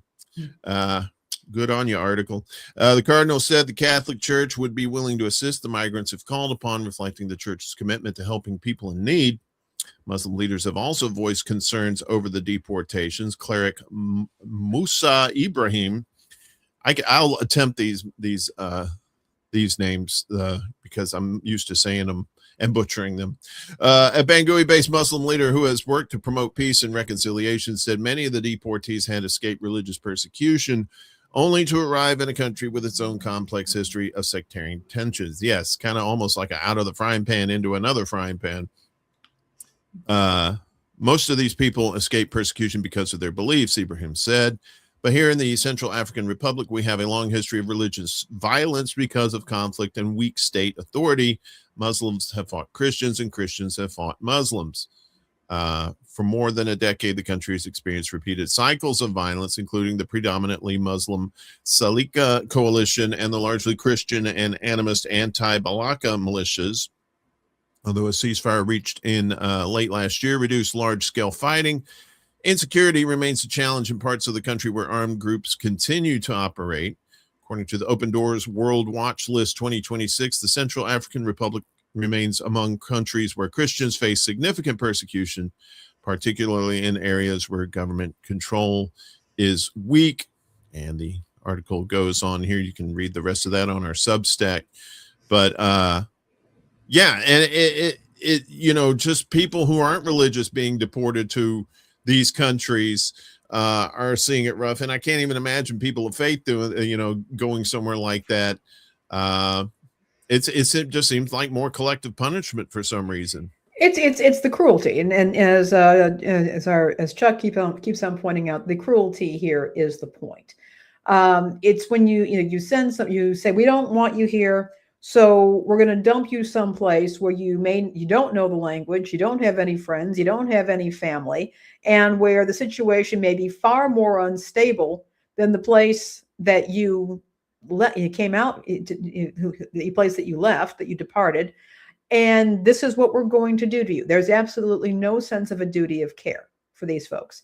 And I think it's obvious that they're doing this to discourage people from even attempting to come to the U.S. and claim asylum. Yeah. So I think that, they're doing this as a way to just completely distress people to the point that they might not even make the attempt, or that they will just disappear or make themselves disappear as quickly as possible into a world of unregulated labor here in the U.S., which a lot of businesses rely on because they don't want to have to pay a minimum wage or hold to even basic safety standards. And the utter cruelty of this. And I found this article and I wanted to share it with our viewers because it just shows just how incredibly cruel this system is. This is not the way to treat human beings. Yeah, this is one of many ways that this shows this government doesn't care about its people. Here's another example. A federal judge rules against state SNAP waivers. Pardon me. A federal judge blocked the Trump administration's attempt to prevent SNAP users from using food stamps to pay for sugary drinks and candy. Judge Amy Berman Jackson of the Federal District Court in Washington ruled Monday that the U.S. Department of Agriculture could not approve waivers by states that ban SNAP dollars for unhealthy food purchases. The USDA had approved waivers for more than 20 states, considered a major victory by the Make America Healthy Again movement, or MAHA, not to be confused with AHA and Take On Me.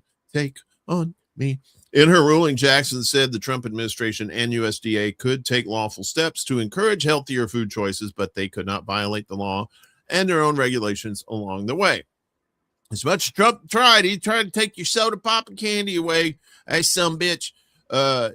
But them old federals said, nope.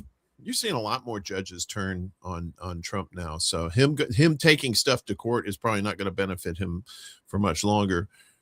In March, consumers in 5 states, Colorado, Iowa, Nebraska, Tennessee, and West Virginia, sued the Trump administration over the SNAP ban, arguing it violated laws authorizing SNAP and governing policy changes. The National Center for Law and Economic Justice filed the lawsuit on behalf of the consumers, arguing the USDA authorized states to narrow the statutory definition of food haphazardly without statutory authority or evaluation methodology and without notice or input from people and retailers.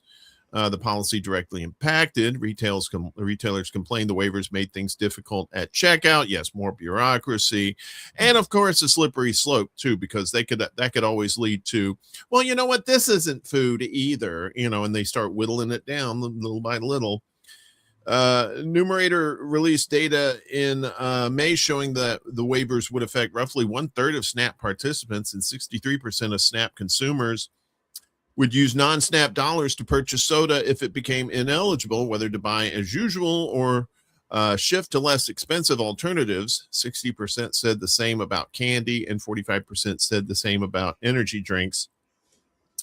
If soda and energy drinks became ineligible, over 30% of SNAP consumers said they would possibly substitute tea, juice, and coffee.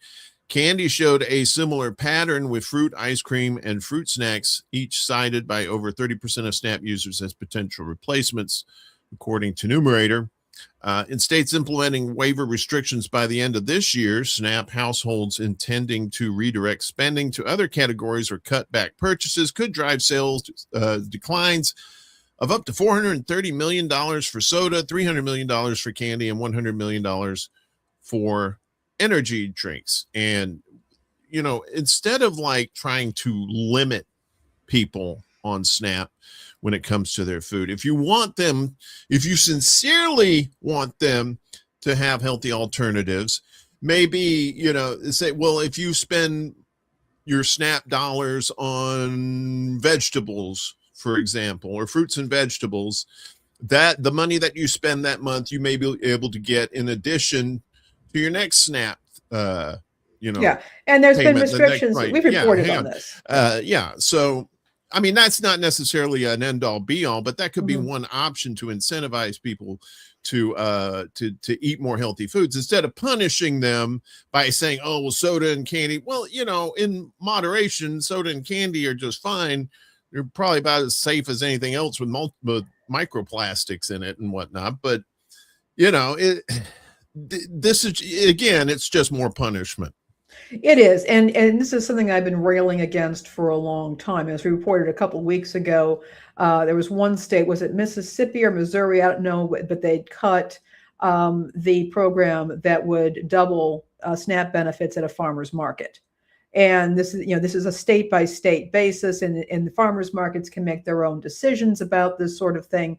But again, these programs have been successful where you can get the tokens and you can actually multiply, in some cases, triple your SNAP dollars at farmers markets. So, that's one option. The other thing that they've pointed out is that when you have these states that are going to restrict certain categories of food because they've decided that it's unhealthy, that mucks up things at the cash register.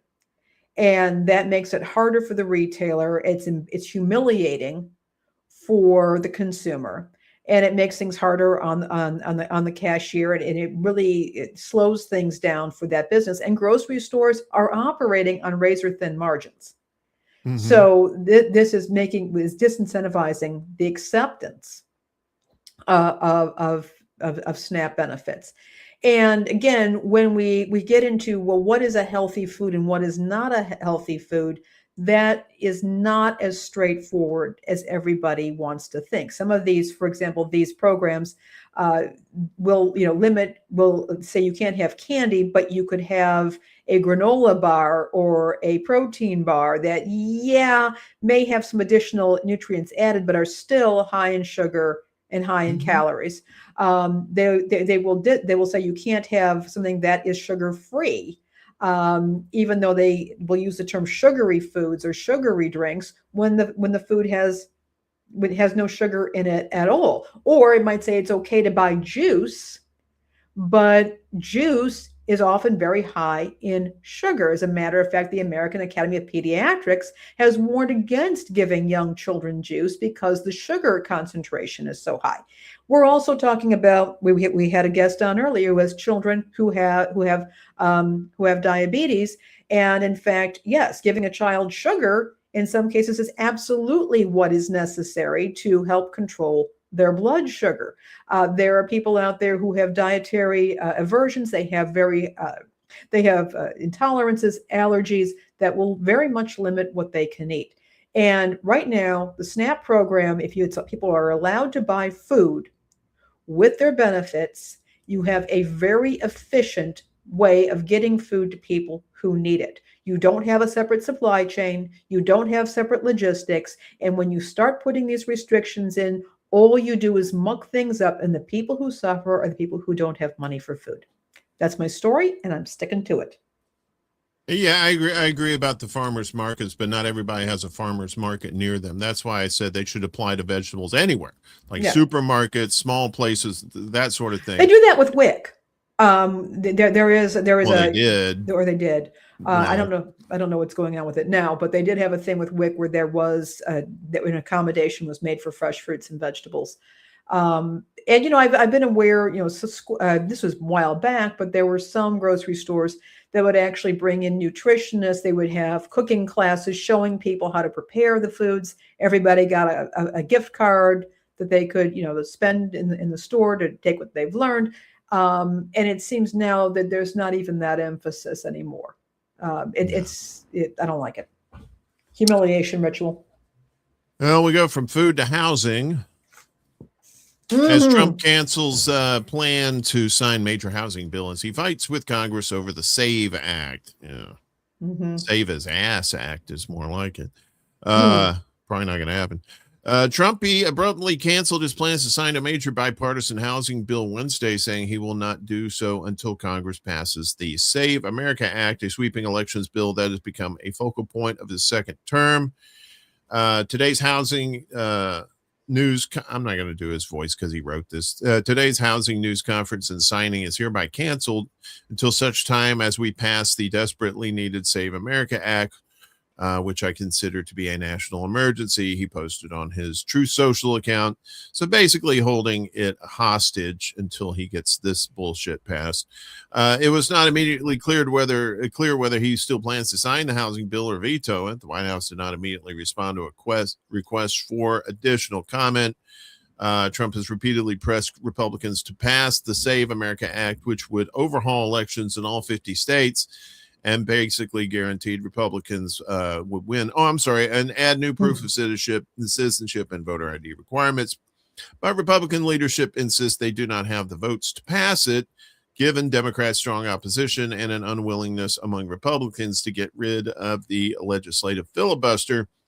Trump's decision to cancel the signing ceremony for the housing bill that passed the House and Senate this week with huge bipartisan majorities will only add to the tension between the White House and Senate Republicans. So what is the Housing Act, or the 21st Century Road to the Housing Act? This was released earlier this year. So this explainer reflects the 21st Century Road to Housing Act released on March 2nd, 2026, and will be updated as the legislation advances in Congress. I don't know how long this is. It's bipartisan. It's Tim Scott, Republican, South Carolina. Elizabeth Warren, co-sponsored it. It was fought over. This morning, we were getting the news, and Trump had actually supported that. He wanted to see that none of this stuff happening. And the reports were this morning, okay, it's going to go to Trump. And then right before the show started today, we got word that he was now holding back. Yeah. So the 21st Century Road to Housing Act includes 18 sections from both the House and Senate bills, and at least 26 sections that incorporate previously introduced bipartisan legislation, including many supported by BPC and BPC Action. New provisions would restrict large institutional investors from buying single-family homes, aka BlackRock, and temporarily prohibit the Federal Reserve from establishing a digital dollar. Language authorizing appropriations for many programs in the House bill's community bank title were removed. These changes are reflected in the section-by-section summary below.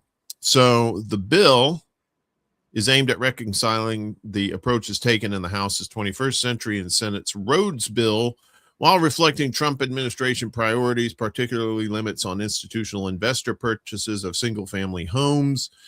The administration released a statement of administration policy shortly after the 21st Century Road to Housing Act was unveiled, expressing support for the updated bill.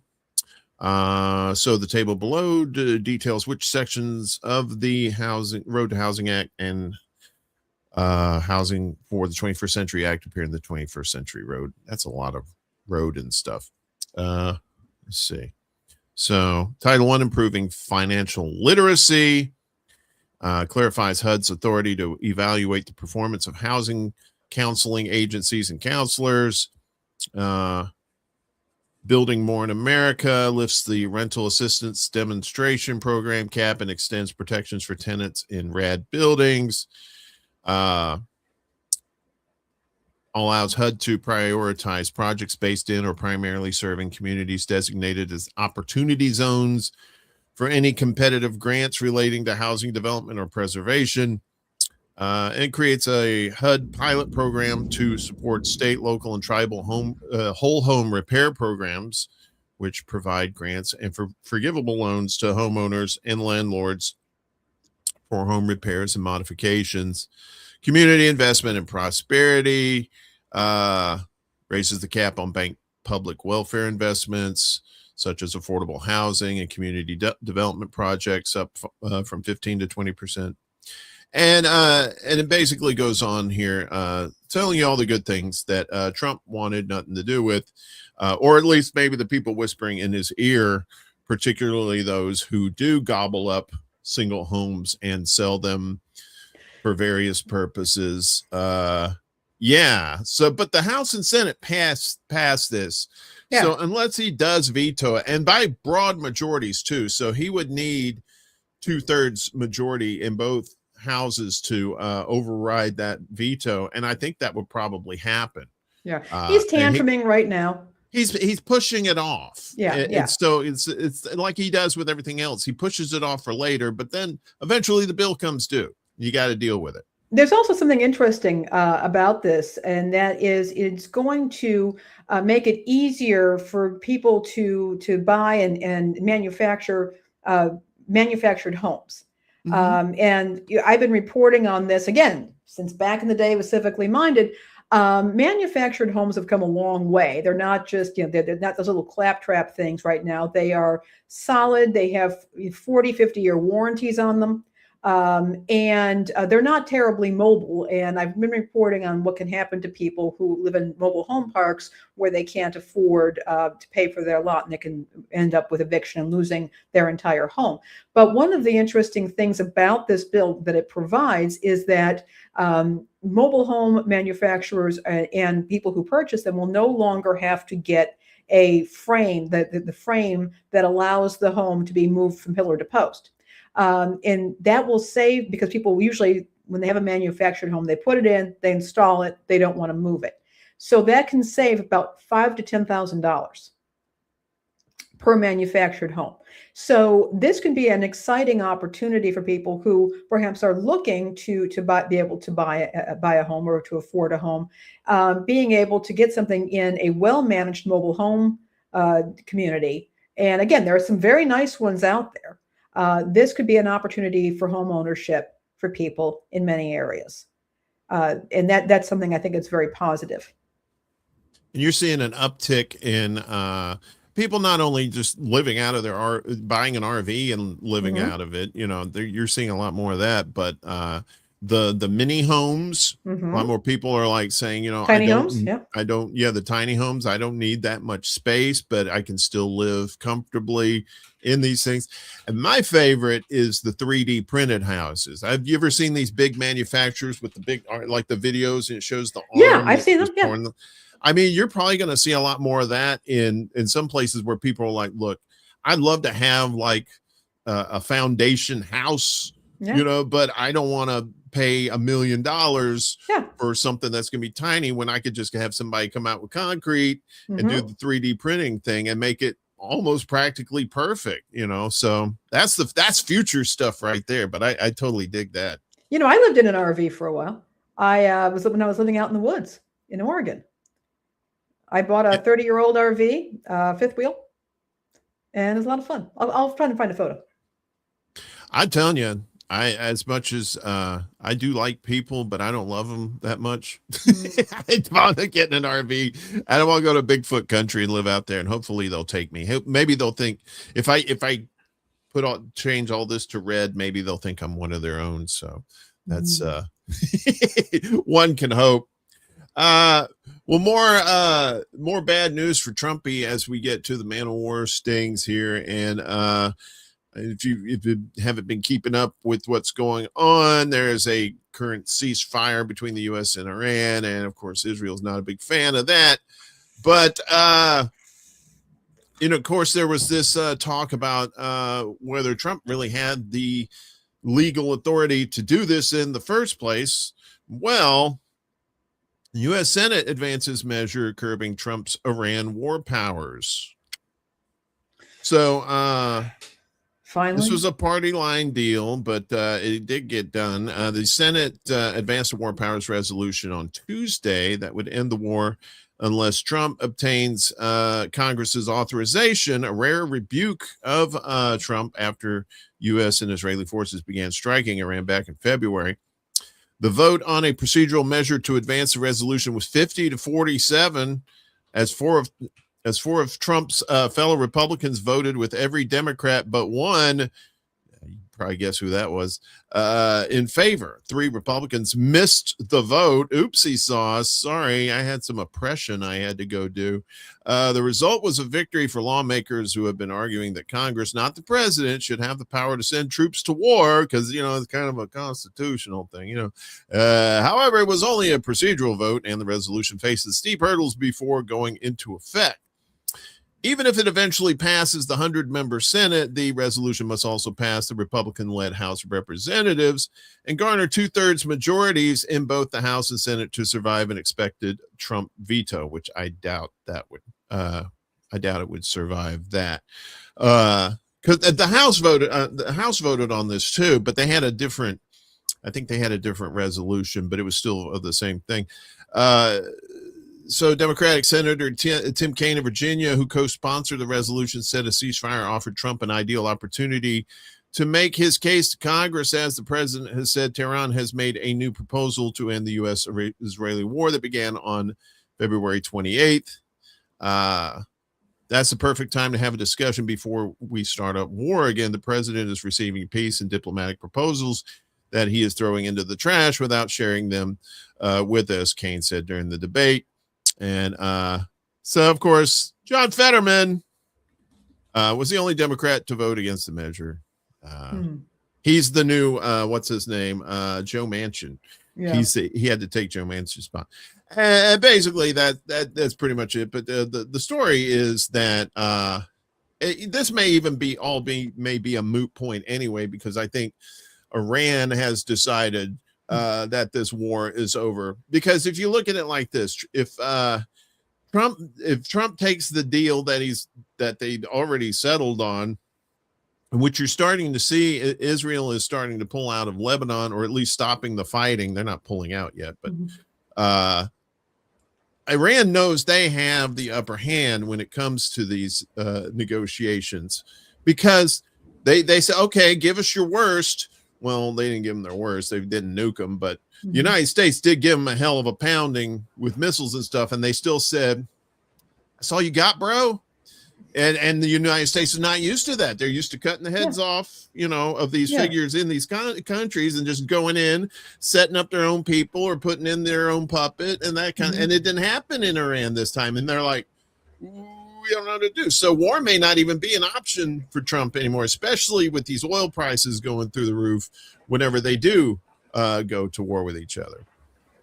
Well, I agree with your analysis. I'd say it's about time. And, we're looking incredibly stupid at this point. We seems to be going on this decline of intelligence quotient here in this country. So We'll just say we're from Guam, Lainey. You're in Guam. I'm in another country, not the United States, right? Yeah. Okay. We have nothing to do with the United States. No, I'm kidding. But yeah, I think the hubris with Trump and particularly Israel too, that they thought, okay, we could just take out Iran fairly easily.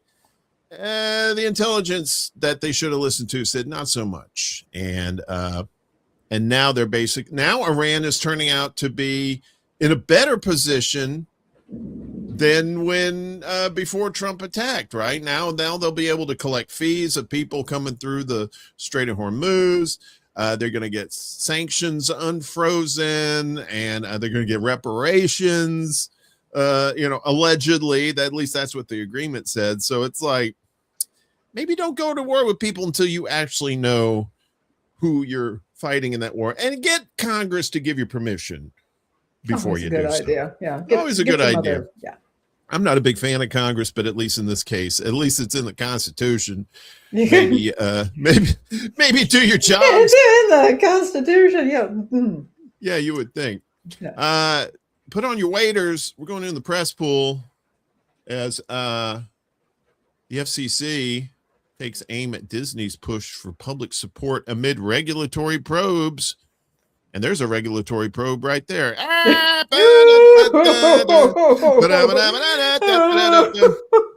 It's Brendan Carr, so it must be a convertible because he's got the top down. You see that? What I'm doing there with the thing. The FCC on Monday blasted Disney's push for public support amid the agency's probes of The View and ABC's broadcast licenses. Latest development in Disney's growing standoff with regulators. Regulators, mount up. The FCC under Trump appointed chair Brendan Carr said in February that it was looking into whether The View violated equal time rules as after an appearance by James Tallarico, the Democratic candidate in November's U.S. Senate race in Texas. I thought they got rid of equal time rules like a long time ago. That's why you have Fox News and you have MSNBC. I thought that's what happened, but maybe I'm wrong. The View, which first aired in 1997, is co-hosted by a panel of women who interview politicians and celebrities, in case you don't know what The View is. Seeking to rally support from viewers, ABC launched a campaign Monday urging people to push back against what it says are threats to free speech. Its on-air spots call on the public to petition the FCC to let the viewers decide what they want on their airwaves. Imagine that in a country with the First Amendment. Yeah, you would think. The View has welcomed your favorite guests and covered the issues you've cared about for nearly 30 years. The voiceover says in one of the ads, now the FCC wants to control who is allowed to appear on the show. Viewers use your voice. Scan this QR code. You'll have until July 6th. Addressing ABC's new campaign, an FCC spokesperson said in a statement Monday, Disney wants the FCC to classify The View as a bona fide news program, and it has chosen to run a campaign of misinformation to make its case misleading viewers about the law. That is a choice. A spokesperson for The View did not immediately respond to a request for comment. Under FCC regulations, bona fide news programs are exempt from equal time rules that generally require broadcasters to provide equal opportunities to competing political candidates. Carr wrote Monday on the tweeters that classifying the show as a bona fide news program would exempt The View from the political equal time requirements that Congress passed decades ago, but they still don't go by. What do you think? Is The View bona fide? Is The View bona fide news? Carr continued. ABC argued in a filing to the FCC in May that The View airs under an exemption to the equal time rule granted to it more than 20 years ago. ABC's filing was registered on behalf of KTRK-TV, the network's own station in Houston, with ABC's lawyers saying the station was ordered to file a formal request asking whether The View qualified for the exemption. The network said it has never been disputed that The View is a so-called bona fide news show. Some may dislike certain or even most of the viewpoints expressed on The View or similar shows, ABC said in the 52-page document. Such dislike, however, cannot justify using regulatory processes to restrict those views. The FCC issued an order in April directing Disney's 8 owned and operated television stations to file their broadcast license renewals ahead of schedule following a clash between the White House and ABC over a joke. Late night host Jimmy Kimmel made about First Lady Melania Trump. Carr has previously insisted the ABC license review stems from the FCC's probe of Disney's diversity, equity, and inclusion practices, not speech. Trump has frequently complained about ABC in recent years and in 2024 sued the network for defamation. The network settled the suit later that year after Trump won a second term. Trump on Monday threatened to sue the network again over its coverage of problems with the Lincoln Memorial reflecting pool following renovations gone horribly awry.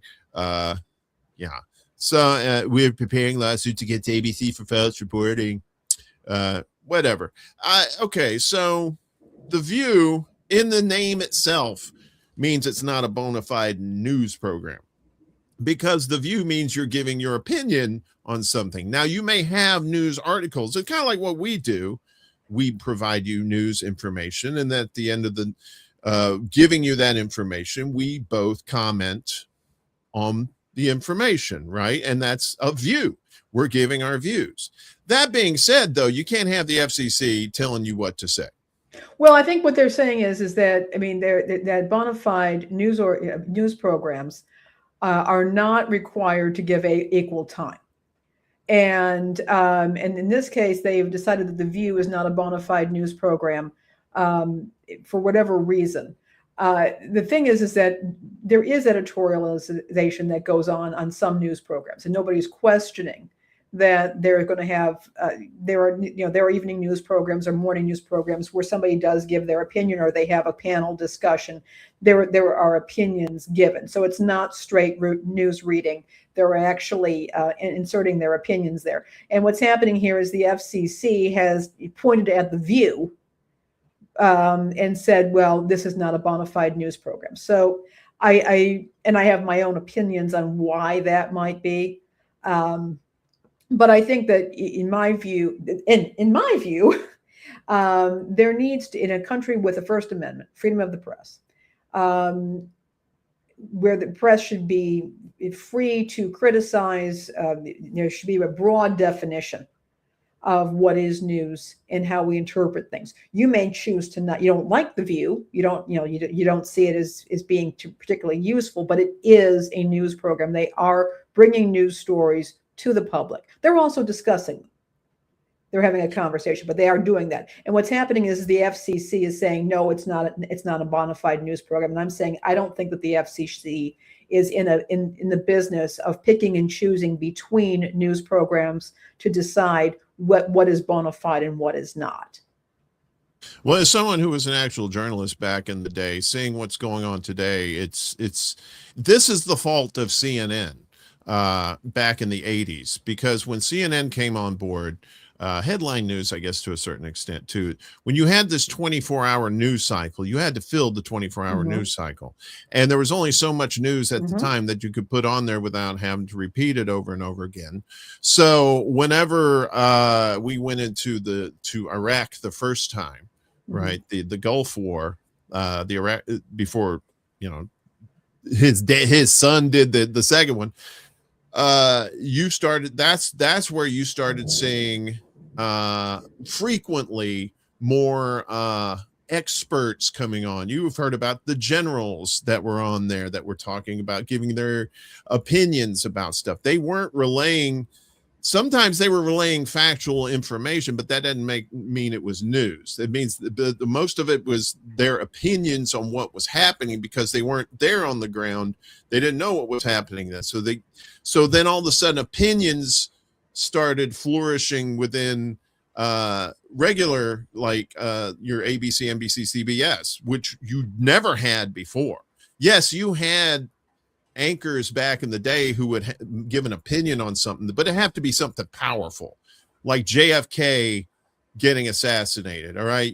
Walter Cronkite's not going to be a robot and just report the news. This is something tragic that happened. 9/11 is another one too. It's just something so bigger than anything else that of course you're going to express your opinion in there. But that didn't used to be a thing back in the day. And now it just seems like you can't even tell what the news is from the opinions.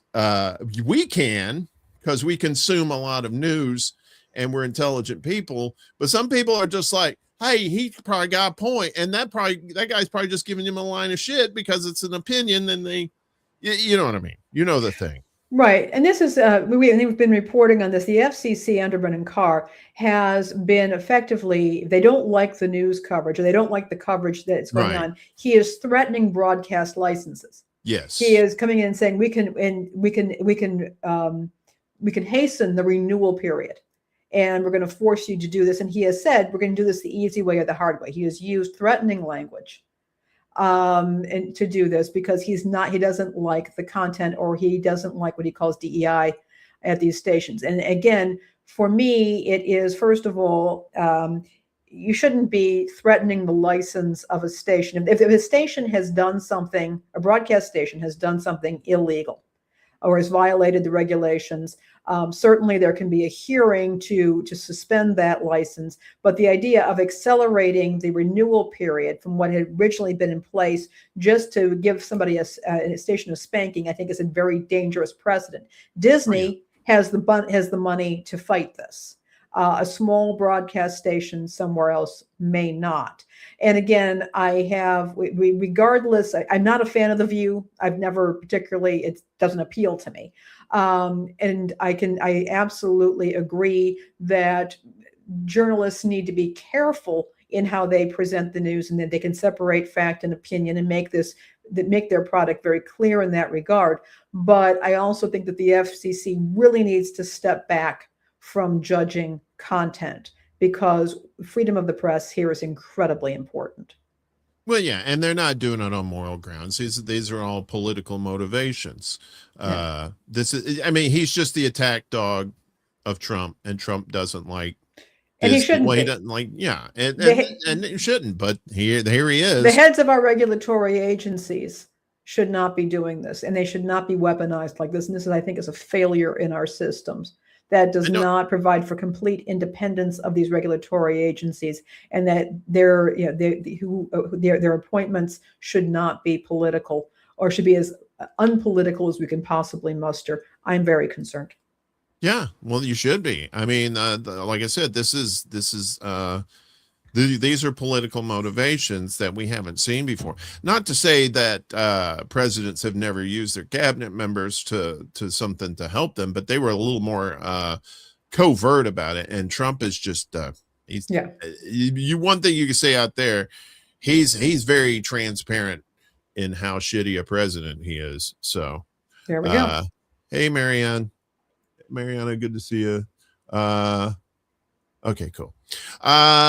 So we got this too. Trump's DOJ's use of subpoenas against journalists is straight out of the dictator's playbook, according to Press Freedom Group. So yeah, so not just The View. It seems like all journalists that are reporting the truth have a bullseye painted on them. The U.S. Department of Justice attempt to compel journalists to testify before a grand jury is drawing blowback from a top press freedom group, which is accusing Trump's administration of behaving like an authoritarian regime. Like an authoritarian regime. Yeah, they more like is. According to a Tuesday report in the Times, New York Times, the DOJ earlier this month issued subpoenas for national security reporters at the Washington Post and the Wall Street Journal related to national security leaks. National security, take a drink. That's the drinking game. Subpoenas against both news organizations were withdrawn after they issued legal challenges and sealed filings.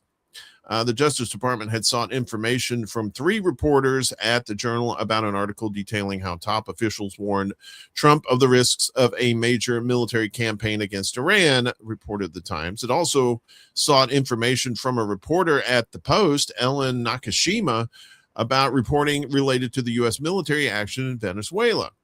As the Times noted, it is highly uncommon for government investigators to subpoena journalists when they are probing national security leaks, as such actions are generally seen as having a chilling effect on reporters' ability to gather information. You think? I think that's by design. After the details of the subpoenas and news of their withdrawal broke, Reporters Without Borders slammed the Trump DOJ for hitting a new low in its attempt to suppress information from the American people. Subpoenaing journalists to appear before a grand jury under the guise of national security is straight out of the dictator's playbook, the group said. Fortunately, in the U.S., newsrooms are fighting back and winning. A Tuesday CNN report claimed that Trump had personally pushed acting Attorney General Todd Blanche to subpoena the journalists, going so far as to hand Blanche a sticky note with the word treason written in Sharpie placed atop a stack of printed articles. Wow. CNN also reported that both the Post and the Journal remain on guard against the possibility that the subpoenas will be reissued in the future. A spokesperson for the Post ripped the Trump DOJ for issuing an unwarranted subpoena of our reporter, which the newspaper described as a clear violation of constitutionally guaranteed press freedom. We will continue to stand fully behind the journalism of the Washington Post, the spokesperson added, and fight all efforts by any administration that violate our First Amendment rights. Gabe Rotman, vice president of policy at Reporters Committee for Freedom of the Press, said in an interview with the Post that issuing grand jury subpoenas to reporters put core First Amendment rights at risk because, quote, once you are up in front of the grand jury, the testimony can go in many different ways and can inquire into stories that are unrelated to the underlying investigation. The potential of the government intruding into the news gathering process is even greater when you are in the grand jury than it is for a subpoena for documents, Rotman added. So, again, trying to chill these journalists, very controlling of a government. And again, this is not something that he's been hiding. He's been going after these journalists for a while, even before he was president, too. Oh, yeah. Yeah. And we began seeing that a long time ago. I remember before it was right around the time of the 2016 election, I want to say, there was a journalist who was body slammed by a candidate in Montana in public.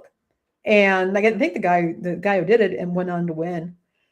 And it's a real concern because there are many countries around the world where being a journalist puts a target on your back. And we certainly don't want that here, but it's looking like that may be emerging. Well, it's going to be wash, rinse, repeat. They're going to violate the First Amendment. They're going to be taken to court. The court's going to shut them down because these courts now, I think Trump was really depending on these courts since he got a lot of federal judges in place, thought that they were going to play ball with him. And some of them have, but a lot of them haven't. And I think that's another thing that blew up in his face. But if you're going to be a dictator, you have to control the press. And if you can't control the press, then you're not going to have control. And right now we're seeing the press in the battle for its lives as far as its relevance and, their sincerity in providing actual news. That's why I always tell people, yes, it's good to listen to journalists, but follow the money. If they're independent journalists, see who's funding them. And if they're just, nickel and diming it, just getting donations from people, chances are they're going to fight harder to give you the truth as these other places do. But, that's something we have to do is keep telling people that, look, the press is under attack. Well, actually, I should say journalism itself is under attack, and we have to keep fighting. Indeed. Well, in this case, the FCC is going right after the mouse. So and I'm not a huge fan of Disney by any stretch of the imagination, but all eyes on this case because the fallout can be significant. Yeah, there could be precedent too. It's like if for some reason Trump actually wins against them, then anybody, because basically people are just going to say, well, if Disney can't fight them, what chance do I have? And they won't even, it would be very devastating. So in this one case, go Disney. Yeah. But just this one case only. Finally today, let's end with some fun news. Can you ride a skateboard, or do you have the ability to ride a skateboard? I do not. I have no balance. Yeah, neither do I. Even if I wore New Balance shoes, I still would have. I was just about to say something like that. Yeah. The new and New Balance would somebody Letterman would come along and rip the O from his Letterman sweater and turn New Balance into No Balance. In other words, I can't skate. I can't ice skate. I can't roller skate. Can't do the skateboarding. I can't water ski. I can ski on snow skis, but I don't know how to turn and I don't know how to stop without falling on my butt. All right. I couldn't imagine what this guy was thinking. So this guy, skateboarder, crosses the U.S. coast to coast on a skateboard in 39 days. That's pretty fast. It is. There's we'll play a little bit of this if Lord willing and the creek don't rise. We don't have to have that.